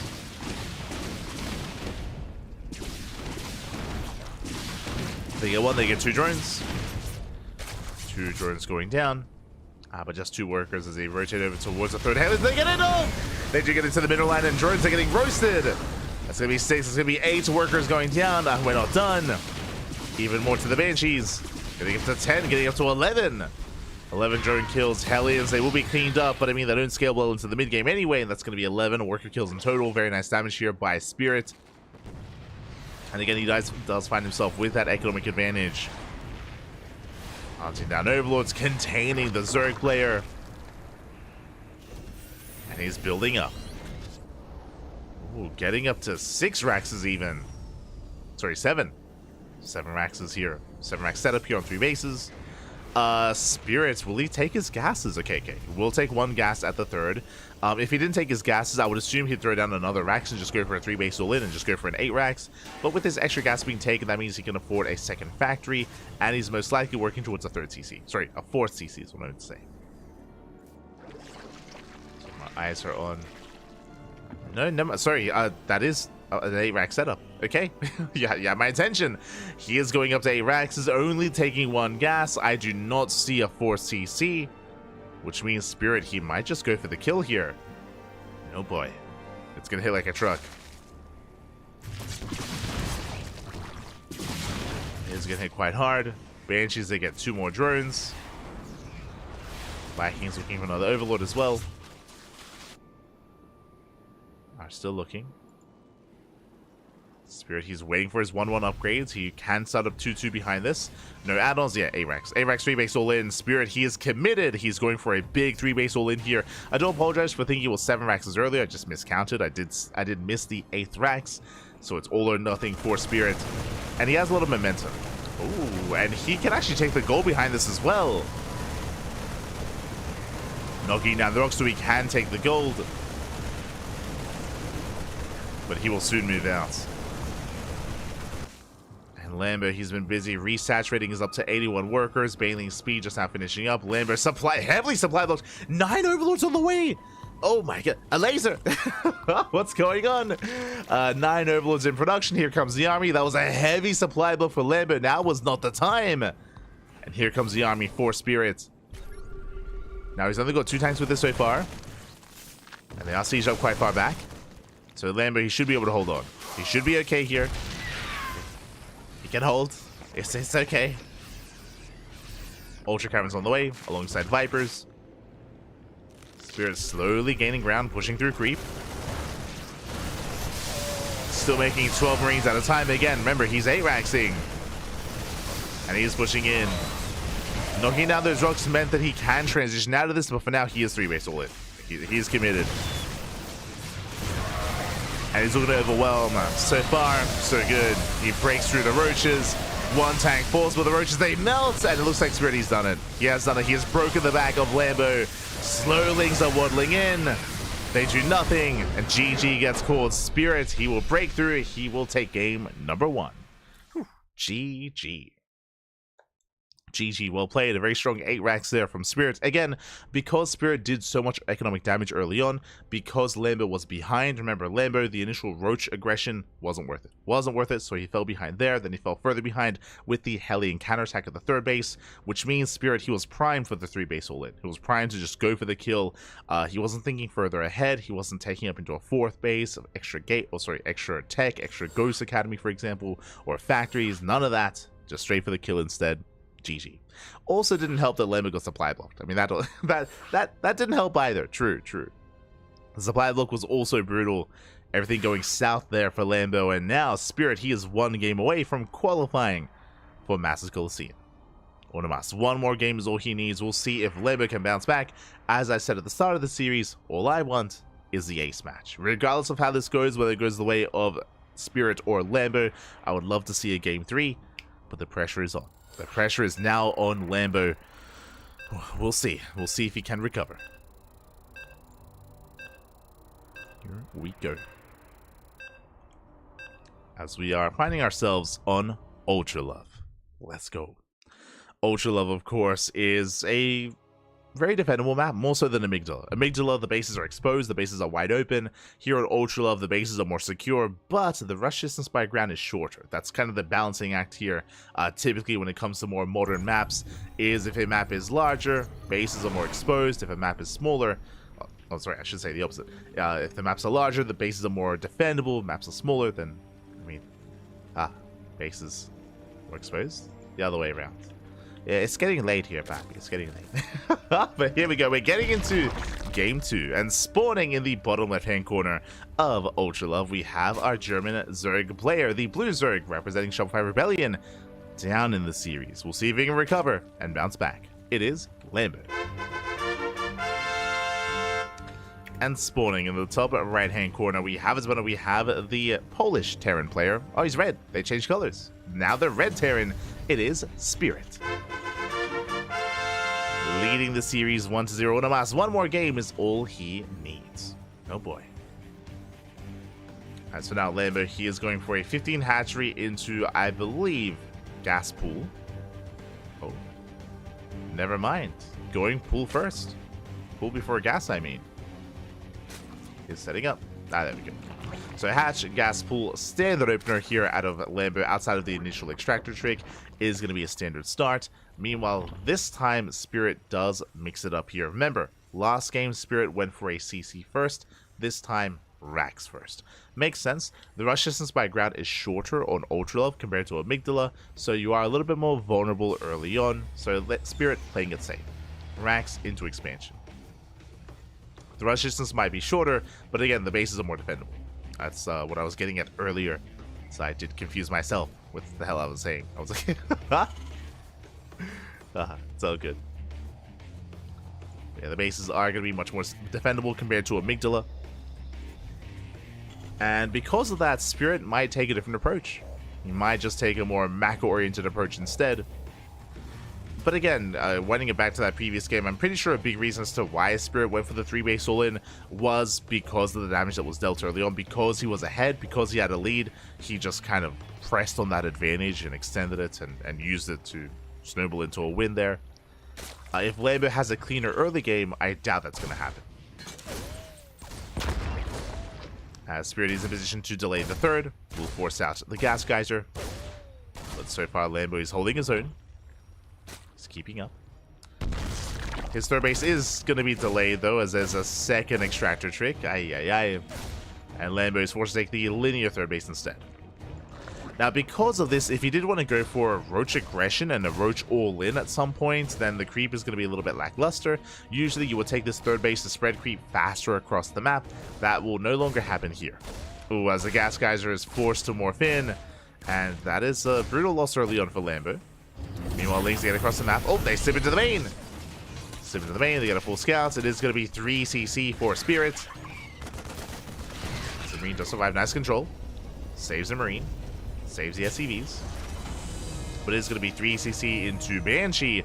And once again, now that Lambo has confirmed the more economic start, Lambo, he responds with a fast Roach Warren. Roach Warren has been placed. Checking the vision here of Spirit. He has not scouted the tech yet. But Lambo has been opening up Roaches every game. True. At least game 1 of this series, and even previously against HeRoMaRine as well. Against Big Gabe also playing Roach. Again, Roach openers have become a lot more trendy, have become a lot more... that's what I'm looking for. It's been more enticing to open up Roach here in the current meta. especially with the new patch. For those that are curious, queens are more expensive now. And in general, that means that queen counts are going to be lower early on. So a big reason to, or a big way to counteract that, at least by Zerg players here, is to get into roaches. Roaches are just a very safe way to play. So what you lack in queens, you can make up for it with roaches. It's a lot more larva efficient compared to Ling Bane, which is a lot more larva heavy. And in early on, you don't really have that much larva to work with. So to the dismay of a lot of people, roach openers are becoming more and more meta over time. Less so Ling Bane. As Hellions, they go for the dive. Oh, they do get choked up though. They break their way into the mineral line. A drone's getting pulled, and oh god, 4 workers go down. So far, acceptable losses here for Lambo. As he does wall off. Gets a 5th drone. Gets up to 6. Oh, this is slowly adding up, getting up to 7. Can he get 8? Can we get up to even more? 8 drone kills, 9 workers go down, 10 drone kills for 4 Hellions. A strong start for Spirit. He of course scouts the Roach Warren, he's aware of the roaches, and back at home he is preparing, walling up his natural with those E-bays, getting to his Banshees of course. The first Banshee's already out in the attack path. Spirit, he's safe and sound. He's safe, he's sound, he can now take his 3rd base. He's landing it on location. So a very strong start for Spirit. The downside for Lambo, again, when you open a roach like this, that should not be happening, right? Like, your roaches need to be in position, you need to be able to wall off, and if you're losing drones here, then what was the reason for even opening roach? So it's a really rough start for Lambo. He has to recover, he is behind economically, he's droning as quickly as possible, as hard as he can, and should soon be taking a 4th. Now, as Lambo is re-droning, Banshees move out. Banshees, they move out across the map, making their way towards the main. They will even delay the 4th. Picks up a worker. Headed towards the natural, going for the queen. Catching, transferring workers. Oh, getting the gas mining workers even. So far, 4 drones. Good damage. Getting almost a 5th. Getting 5, getting 6, getting the 7. 7 more drones. That is 17 workers going down. Remember, that was 10 drones earlier to the Hellions, and now 7 to 2 Banshees. And the Banshees survive. To survive. Lambo is in a bit of trouble here. So hatchery's under fire. Spirit, he wants the hatchery. Oh, he won't quite get it. Has to pull away. Saves the Banshees. Pulls back at home, 3rd base getting fully operational. 1-1 upgrades on the way. He's on a 5-rack setup. And he has taken an extra gas geyser here at the 3rd. And similarly to last game, we are looking for any signs of tech or any signs of aggression. If Spirit throws down 3 more maxes, we know he's going for a 3-base all-in. If he takes a gas and a factory, then we know he's taking up into a 4th, into a macro game. What's it going to be? Where do we go from here? As Lambo is still attempting to resaturate, you can see Lambo's still behind in the economy. There it is, 4 CC on location. Spirit, he is not going for the kill. He's building up towards a longer game, which means a drop play. He's keeping his tanks back at home. He's moving out with his drops. Clears up a lot of tumors, gets an Overlord. And he's being more defensive with the rest of his army, getting a 2nd Overlord even. Nicely done. Gets a 2nd Overlord. Takes control of the Zelnaga. Fun fact, you have to knock down those rocks to gain access without Medivacs or Dropper Lords. So the Marine gets unloaded. Hive is on the way for Lambo. Tech-wise, he's doing quite well for himself, taking up into a Hive and now getting his force saturated. His drone count is still lackluster, though. He's still stuck on 69. Nice drones. So that's the drone up. That's really catches an Overseer. Going for the Queens. We'll take down some roaches. Forcing out a transfuse. Roaches, they hold their own. +2 range on the way. That tells us that Lambo, he's not going into Ling Pain as a follow-up. He's going Roach Ravager into Hydra Lurker Viper. As the Hydra Den is now done, and here comes that Lurker Den.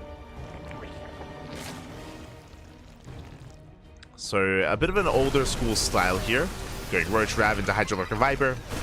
We'll see if he can get there. As Spirit is going to be the first to move out. Lambo is maxed, but the soup does lie.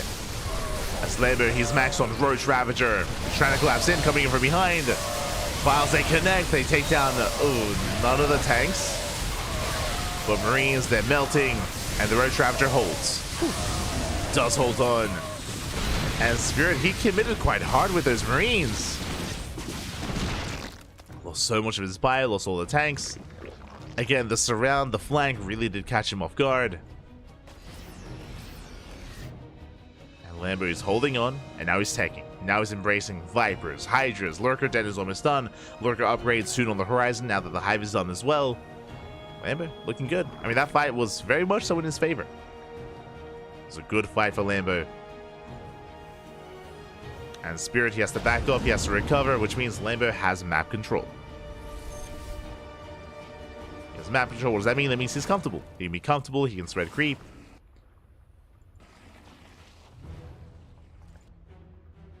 We do see Spirit attempting to be active. Likewise, trying to deny as much creep as possible. Stims in, nothing to kill. Oh. Does pick up the tumors.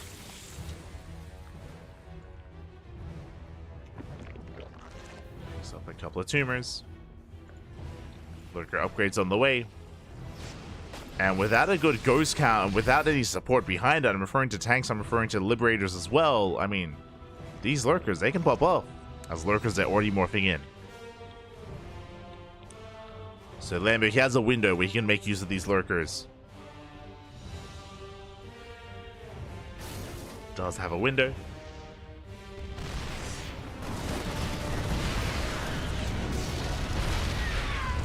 Spirit, he spots the army, knocks down the rocks. Oh, doesn't quite get the Hydra. Rocks are being knocked down. Viper's coming in with the yoinks. Gets one. One tank goes down. Gets two. Gets three. Very nice pickups. Catches three tanks. One Viper gets sniped. The damage was done.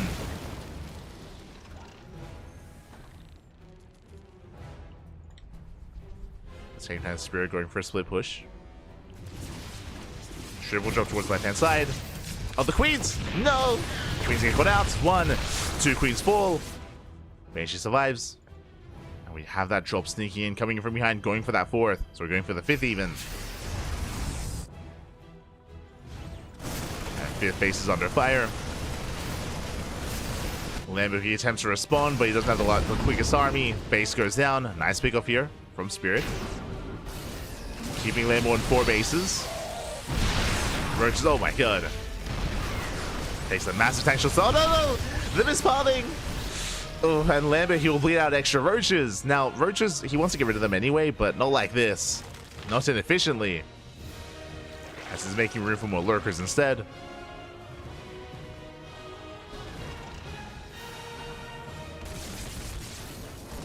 Speaking of lurkers, one lurker is going to be going down. Gets a tank. At least he trades. Likewise, shows the vials. Not quite. Spirit pulls away.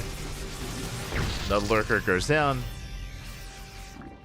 Because we did have some attempted harass here by Lambo, but Spirit was ready for it. Now, what's most concerning to me here is that Spirit, he's on 5 bases. And Lambo's on 4. Like, Lambo, he's down a base. He's still down in economy. Has been down for quite some time. Lambo going for a roach counterattack. Again, he wants to get rid of those roaches. Main army pushes in. Spirit's in a bit of an awkward position. We'll lose a tank. Ooh, was that a kill? Yeah, that was a kill, not a cancel on the CC.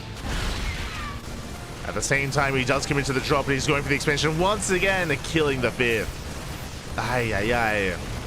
Kills the 5th base. Roaches are coming from behind. That's going to be 14, 15 drones going down. Lambo's economy is being crippled. And Spirit, he wants more than just 1 base. He gets a 5th, and now he's going for the 4th. I guess technically the 3rd. And it goes down as well. He's just pulling Lambo apart. Ay, ay, ay. And how can Lambo push into this? How many ghosts is that? 14! Jeez. 14 ghosts. Where's the ghost copy pasta?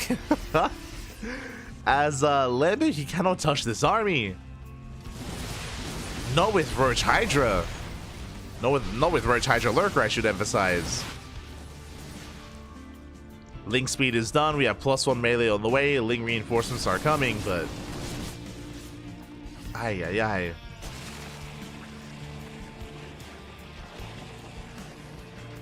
Lambo having a hard time keeping up. Lambo does come out with a ninja base here on the bottom right, but Spirit, he's rotating and he will soon find it.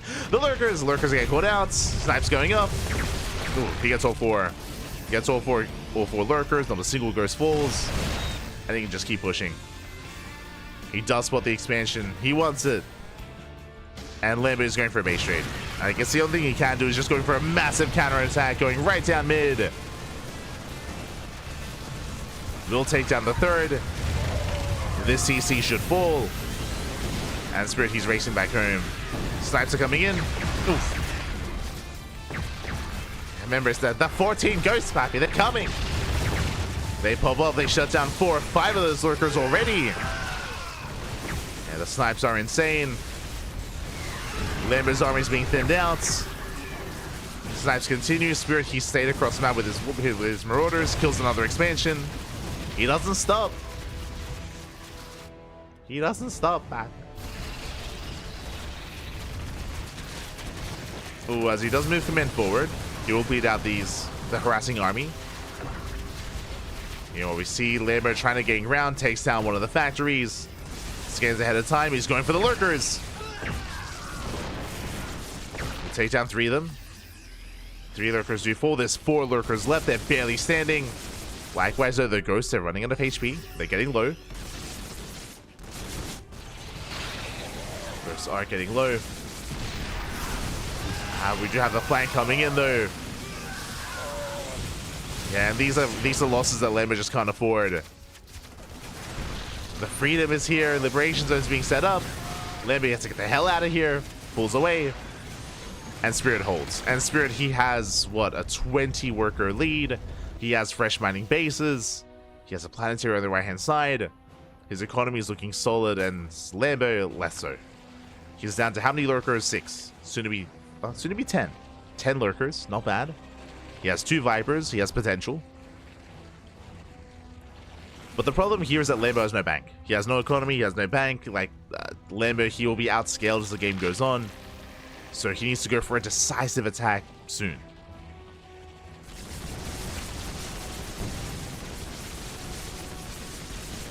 As Lurker is coming in, do have the snipes. So we had 10 Lurkers, down to 7. 4 more now morphing in. Back up to soon to be 10. Lurkers, they rotate. Spirit out of position. This base under fire. Nice moves here from Lambo. Spirit wasn't ready. The expansion and the mineral line is going to be going down. Ghosts, they're coming in. Mass snipes going up. Jesus. We'll lose the mineral line. But can Lambo get out of here? That's my concern. As we do yoink in, snipes going to be popping up. Ghosts are bunching up though. Oh my god. Yeah, they do bunch up. Nice damage on the ghosts. The armies do trade. But in the end, these are still brutal losses, and it's lost the high death. Lambo can't afford this. We'll lose everything. We'll lose the entire army. 2 Vipers, they escape. That's all that survives. But he did kill the mineral line. And Spirit, he's now down to 46 SCVs. The worker count is now lackluster. But the army, I mean, look, this is where the supply doesn't lie. How many ghosts is that? 17! 17 ghosts, man. Snipe's going to be going up, and Lambo, he just can't fight this. GG gets called, and Spirit, he will take the series 2-0, qualifying for Masters Coliseum 8. GG. GG, well played. Congratulations, Spirit. He will claim the series. I was hoping for an ace match. I was hoping for an extended series and a back and forth. And again, Lambo had his moments. He had his moments both in game 1 and in game 2. But what's important about both Game 1 and Game 2 is that Spirit was able to take economic advantages. He was able to get into mineral lines, able to roast up drones early on, give himself a comfortable advantage, and from there, get into a longer game state. Of course, Game 1, he did go for a 3-base all-in. Here in Game 2, did go for kind of a longer outlook in game number 2, setting up for a 4th expansion, a 5th base, just a greater economy, just outscaling Lambo over time. Did quite well for himself. GG well played. Lambo, unfortunately, he was stuck with a subpar army. If you remember, he was stuck with like mainly roach based composition for a very long time. He was trying to get out of roaches into Lingbane Hydra Lurker Viper. That was his end goal that he was trying to work towards. He was getting there, but he kind of got there in a bit of a rough way. Didn't help that he did lose again a lot of his economy early on, and he was trying to recover. Likewise, when he tried to throw away his roaches, they weren't the most efficient trades either, so it was just a rough transition towards a more ideal army, and Spirit just pulled him apart. If you recall, it all popped off when he killed the 5th base and the 4th base at the same time. I guess, sorry, it was the 5th base and the 3rd base at the same time. And then he just didn't stop, just did not stop. GG, well played. Very impressive performance there out of Spirit as he does qualify for the main event. And now we can just go over the matches themselves. Let's go. Let us go. Just need one moment here to set up the bracket. Here we go. Okay, from the top. From the top we had this is a lot to go over.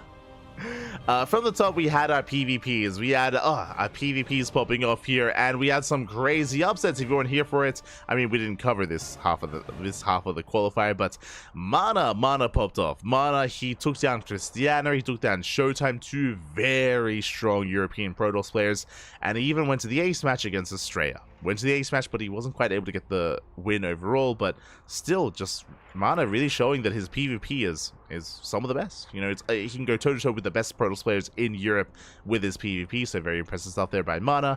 Meanwhile, Estrella did work his way through Nickrat, through Skillus, and through Mana at the end of the night. Estrella was the first player to qualify through into the main event here tonight, and the second player, of course, as we scroll down, was our Terran player, as HeRoMaRine took down Hearthstone. Did fall to Lambo though in a very close best of 3. Looked very intense between Lambo and HeRoMaRine and Big Gabe. Likewise, Spirit took down Young Yakov, Alazer, and Lambo.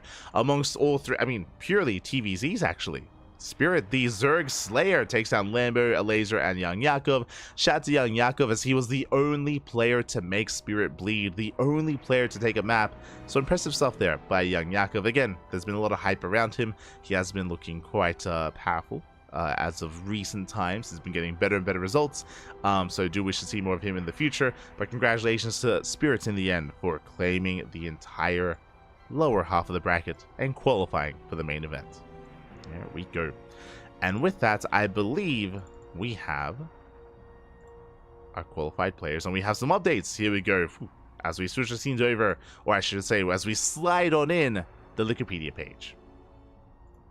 We do have our Wikipedia here, and from the top, we have our invite. Just to quickly remind you what we're all playing for here, Massive Coliseum is a major event. You can see here, first place is 6,000 USD, second place is 3K, then we have 1.5, 1.1K as well for fourth place, and so on.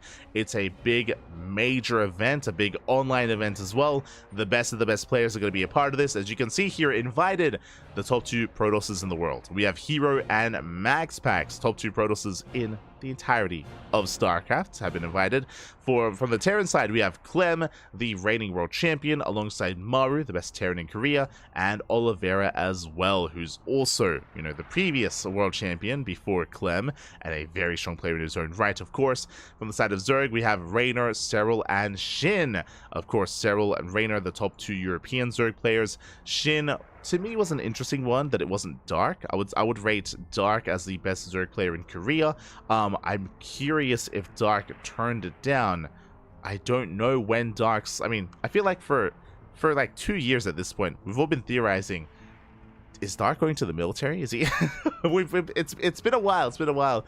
I'm curious if Dark is going to the military. I'm curious if he will play in the qualifier. We'll see. We'll see. We'll see what happens with Dark, as Shin was invited instead. I mean, Shin is still a very strong player himself. Shin has been getting some really good results recently as well, so Shin deserving to be there as well. We've seen Shin take down Clem recently. We've seen him take down Max Pax recently as well. Shin has, especially in most recent months, has proven himself to be one of the best players in the world. And now we have our qualified players. For the Asia qualifier, we had Lancer, the Chinese Protoss player. From the European qualifier, European/Americas qualifier, we have a European and American player qualifying. Very fitting, very fitting. We had Estrella and Spirit, and we have 2 qualifiers left. Tomorrow is the Korean qualifier. That's going to be Saturday night. Sunday is the global qualifier. As I mentioned, your favorite players that didn't make it here tonight, that did not qualify, players like Harstem, players like Skillus, Showtime, Big Gabe, Lambo, a Laser, Young Jakob, they all have another chance in the global qualifier. The downside, though, as you can imagine, is that the global qualifier also includes players from Korea, players from the rest of Asia as well. So it will be a much more difficult qualifier here, depending on the quality of player, of course, as we do have 3 players making it through the Korean qualifier. We'll find out tomorrow. And there's going to be some strong contenders there. There's going to be players like Björn, Cure, Classic, Trap, Rogue, Zaun, alongside maybe even Dark as well. Solar. Again, I'm curious if Dark is going to compete here. Very curious if that is going to be the case. But Dark, Solar, and many, many others. So Korean competition is going to be very intense. And it's going to be a great time tomorrow. Ryang, of course, and many others. So, yeah, we're going to be covering that tomorrow in less than 24 hours. That is going to be here live on the CranKy Ducklings. Now, something that I did mention before is that tomorrow we currently have 3 tournaments slated to cast. Currently, we have KSL alongside the Korean qualifier here for Master Coliseum, as well as Cheesadelphia. And altogether, I think that's going to be like 16 hours worth of casting. And I mean, we've done that before. I'm more than willing to, but I do want to make sure that I'm at my best for Cheesadelphia. Like Cheesadelphia, for those who don't know, that is a big offline event happening in America, and I want to make sure I'm energetic for that. So as much as I'm totally up for casting 16 hours, I'm probably going to go for a replay cast for KSL. I probably won't cast KSL. I'll get replays instead, and then I'll do like a catch-up KSL cast on Monday. That's what I'm thinking right now. I'm thinking like, because you know, I want to do my best for Cheesadelphia. You know, I especially because it's a LAN event. You know, I want to be able to be at 100% or as near as 100% as I can. So I think the plan is to force myself to sleep as much as possible. I haven't slept for 8 hours in a long time. Like, so I think the plan is to get some sleep, to get some rest, and to adjust my sleep schedule as well. Because fun fact, for those that are curious, it is almost 3 a.m. in the morning here. It's 2:41 a.m. in the morning in Australia, and Cheesadelphia is in 24 hours, and I'm already getting tired. So I actually need to force myself to stay awake right now, and then sleep in a couple of hours to like adjust to Cheesadelphia, because it's in 24 hours time, and I'm gonna be dead. Like if I'm on my current sleep schedule, so I'm gonna try to force myself to stay awake for like maybe like 5 or 6 hours, maybe like 5 or 6 hours. I'll try to force myself to stay awake, and then I'll try to sleep all day. I'll try to sleep through KSL, I'll force myself to, and then again we'll catch up on KSL on Monday. I will do a replay cast instead. And we should be here for the Korean qualifier. Now, important that I just mentioned as well that right now we're 4 hours into the cast, and the Korean qualifier is going to be at the same start time, and Cheesadelphia starts in 24 hours, right? Like at this time. If the Korean qualifier for Master Coliseum goes long, if it's a long qualifier, and if it's still going like at this moment tomorrow, then I might have to cut it short. It's like, again, like, because you know our commitment is to Cheesadelphia, especially because there's nowhere near as much English coverage for it as there is for this event. So if the Korean qualifier goes a little bit too long, then I will most likely switch over to Cheesadelphia, and I might miss out on like a qualifying match or two. So we'll see what happens. It's a very tight schedule tomorrow, so We'll do what we can. We'll do our best. We'll do our best, as always. We'll do our best. It was 5 p.m. in Europe. Yeah, exactly. How many spots left? Oh, right. Oh, sorry. Good question. How many spots left? 3 spots in the Korean qualifier, as you can see here. 3 spots from the Korean qualifier and 2 spots from the global qualifier. Any notable names that we're missing here? I mean, we have like the best Protoss players. When it comes to the Korean qualifier, I would like to see if Dark is gonna play. I'd love to see Dark making it through. I'd love to see Solar making it through. When it comes to Terran representation, Beyond would be a nice addition here. I mean, Cure, a lot of people sleep on Cure, but Cure is an amazing player as well. I'd love to see Showtime making it through the global qualifier. I feel like we missed out on Showtime, right? Because Showtime didn't make it into the playoffs of Home Story Cup. If you remember, like, there was an upset. Showtime lost to Spirit, and Showtime didn't make it to the playoffs, so it would be nice to see some Showtime. Maybe a wild card. We'll see. But 5 slots. 3 from Korea, 2 from the global. So 5 slots remain. So yeah, that's just going over my current thoughts, at least when it comes to the weekend, and my current thoughts on how I should approach things. Spirit's so good. He's pretty good. He's pretty good. True. It's pretty good. But yeah, with that, thanks for watching, everyone. Thanks for the support. We'll see you guys tomorrow again. Just as a PSA, as a public service announcement, I will most likely not be casting KSL here. If you want to tune into KSL Live, the Korean StarCraft League will most likely be casted by Steadfast, by Chicken Man, by Dave Testa. They usually have you covered with those replay casts. Sorry, with the live coverage. And I'll do a replay cast most likely on Monday. On Monday, I'll do a replay cast, and we'll catch up on the KSL then instead. And I'm gonna try to force myself to sleep all day and be ready for Cheeseadelphia. That's the plan. That is the plan. Otherwise, thanks for watching. Thanks for the support. Stick around. We're gonna be giving another StarCraft streamer a raid. Who is live at the moment? Who can we send everyone over to? Who is streaming StarCraft? That's what I want to know. Who is streaming StarCraft? Hatsu is live. True. Hatsu is streaming. Who else? SE2 full. Not too many people. Not too many people, at least that I'm familiar with, are live at the moment. But it's been a while since we've sent people over to Hatsu. Unless I find someone else. Strange is... I think Strange is playing the campaign. Yeah, he's playing campaign. God damn it. But otherwise, thank you so much. Thanks so much for watching. Thanks so much for the support. If you wish to support us, you can of course subscribe on Twitch. You can become a member on YouTube. You can become a part of our Patreon. You can see our Patreon current goal underneath Lambo's name. That is how much we make per month, and all that money goes towards our tournaments. Goes towards Sparkling Tuna Cup, Sea Duckling Open, and Masters One Open as well. So if you want to help us fund our tournaments, you can do so via Patreon. You can also donate if you wish. Otherwise, you can follow us on all the social medias. I will just post it quickly in the chat. Twitter, Facebook, Instagram, YouTube, and Discord. All things CranKy Ducklings.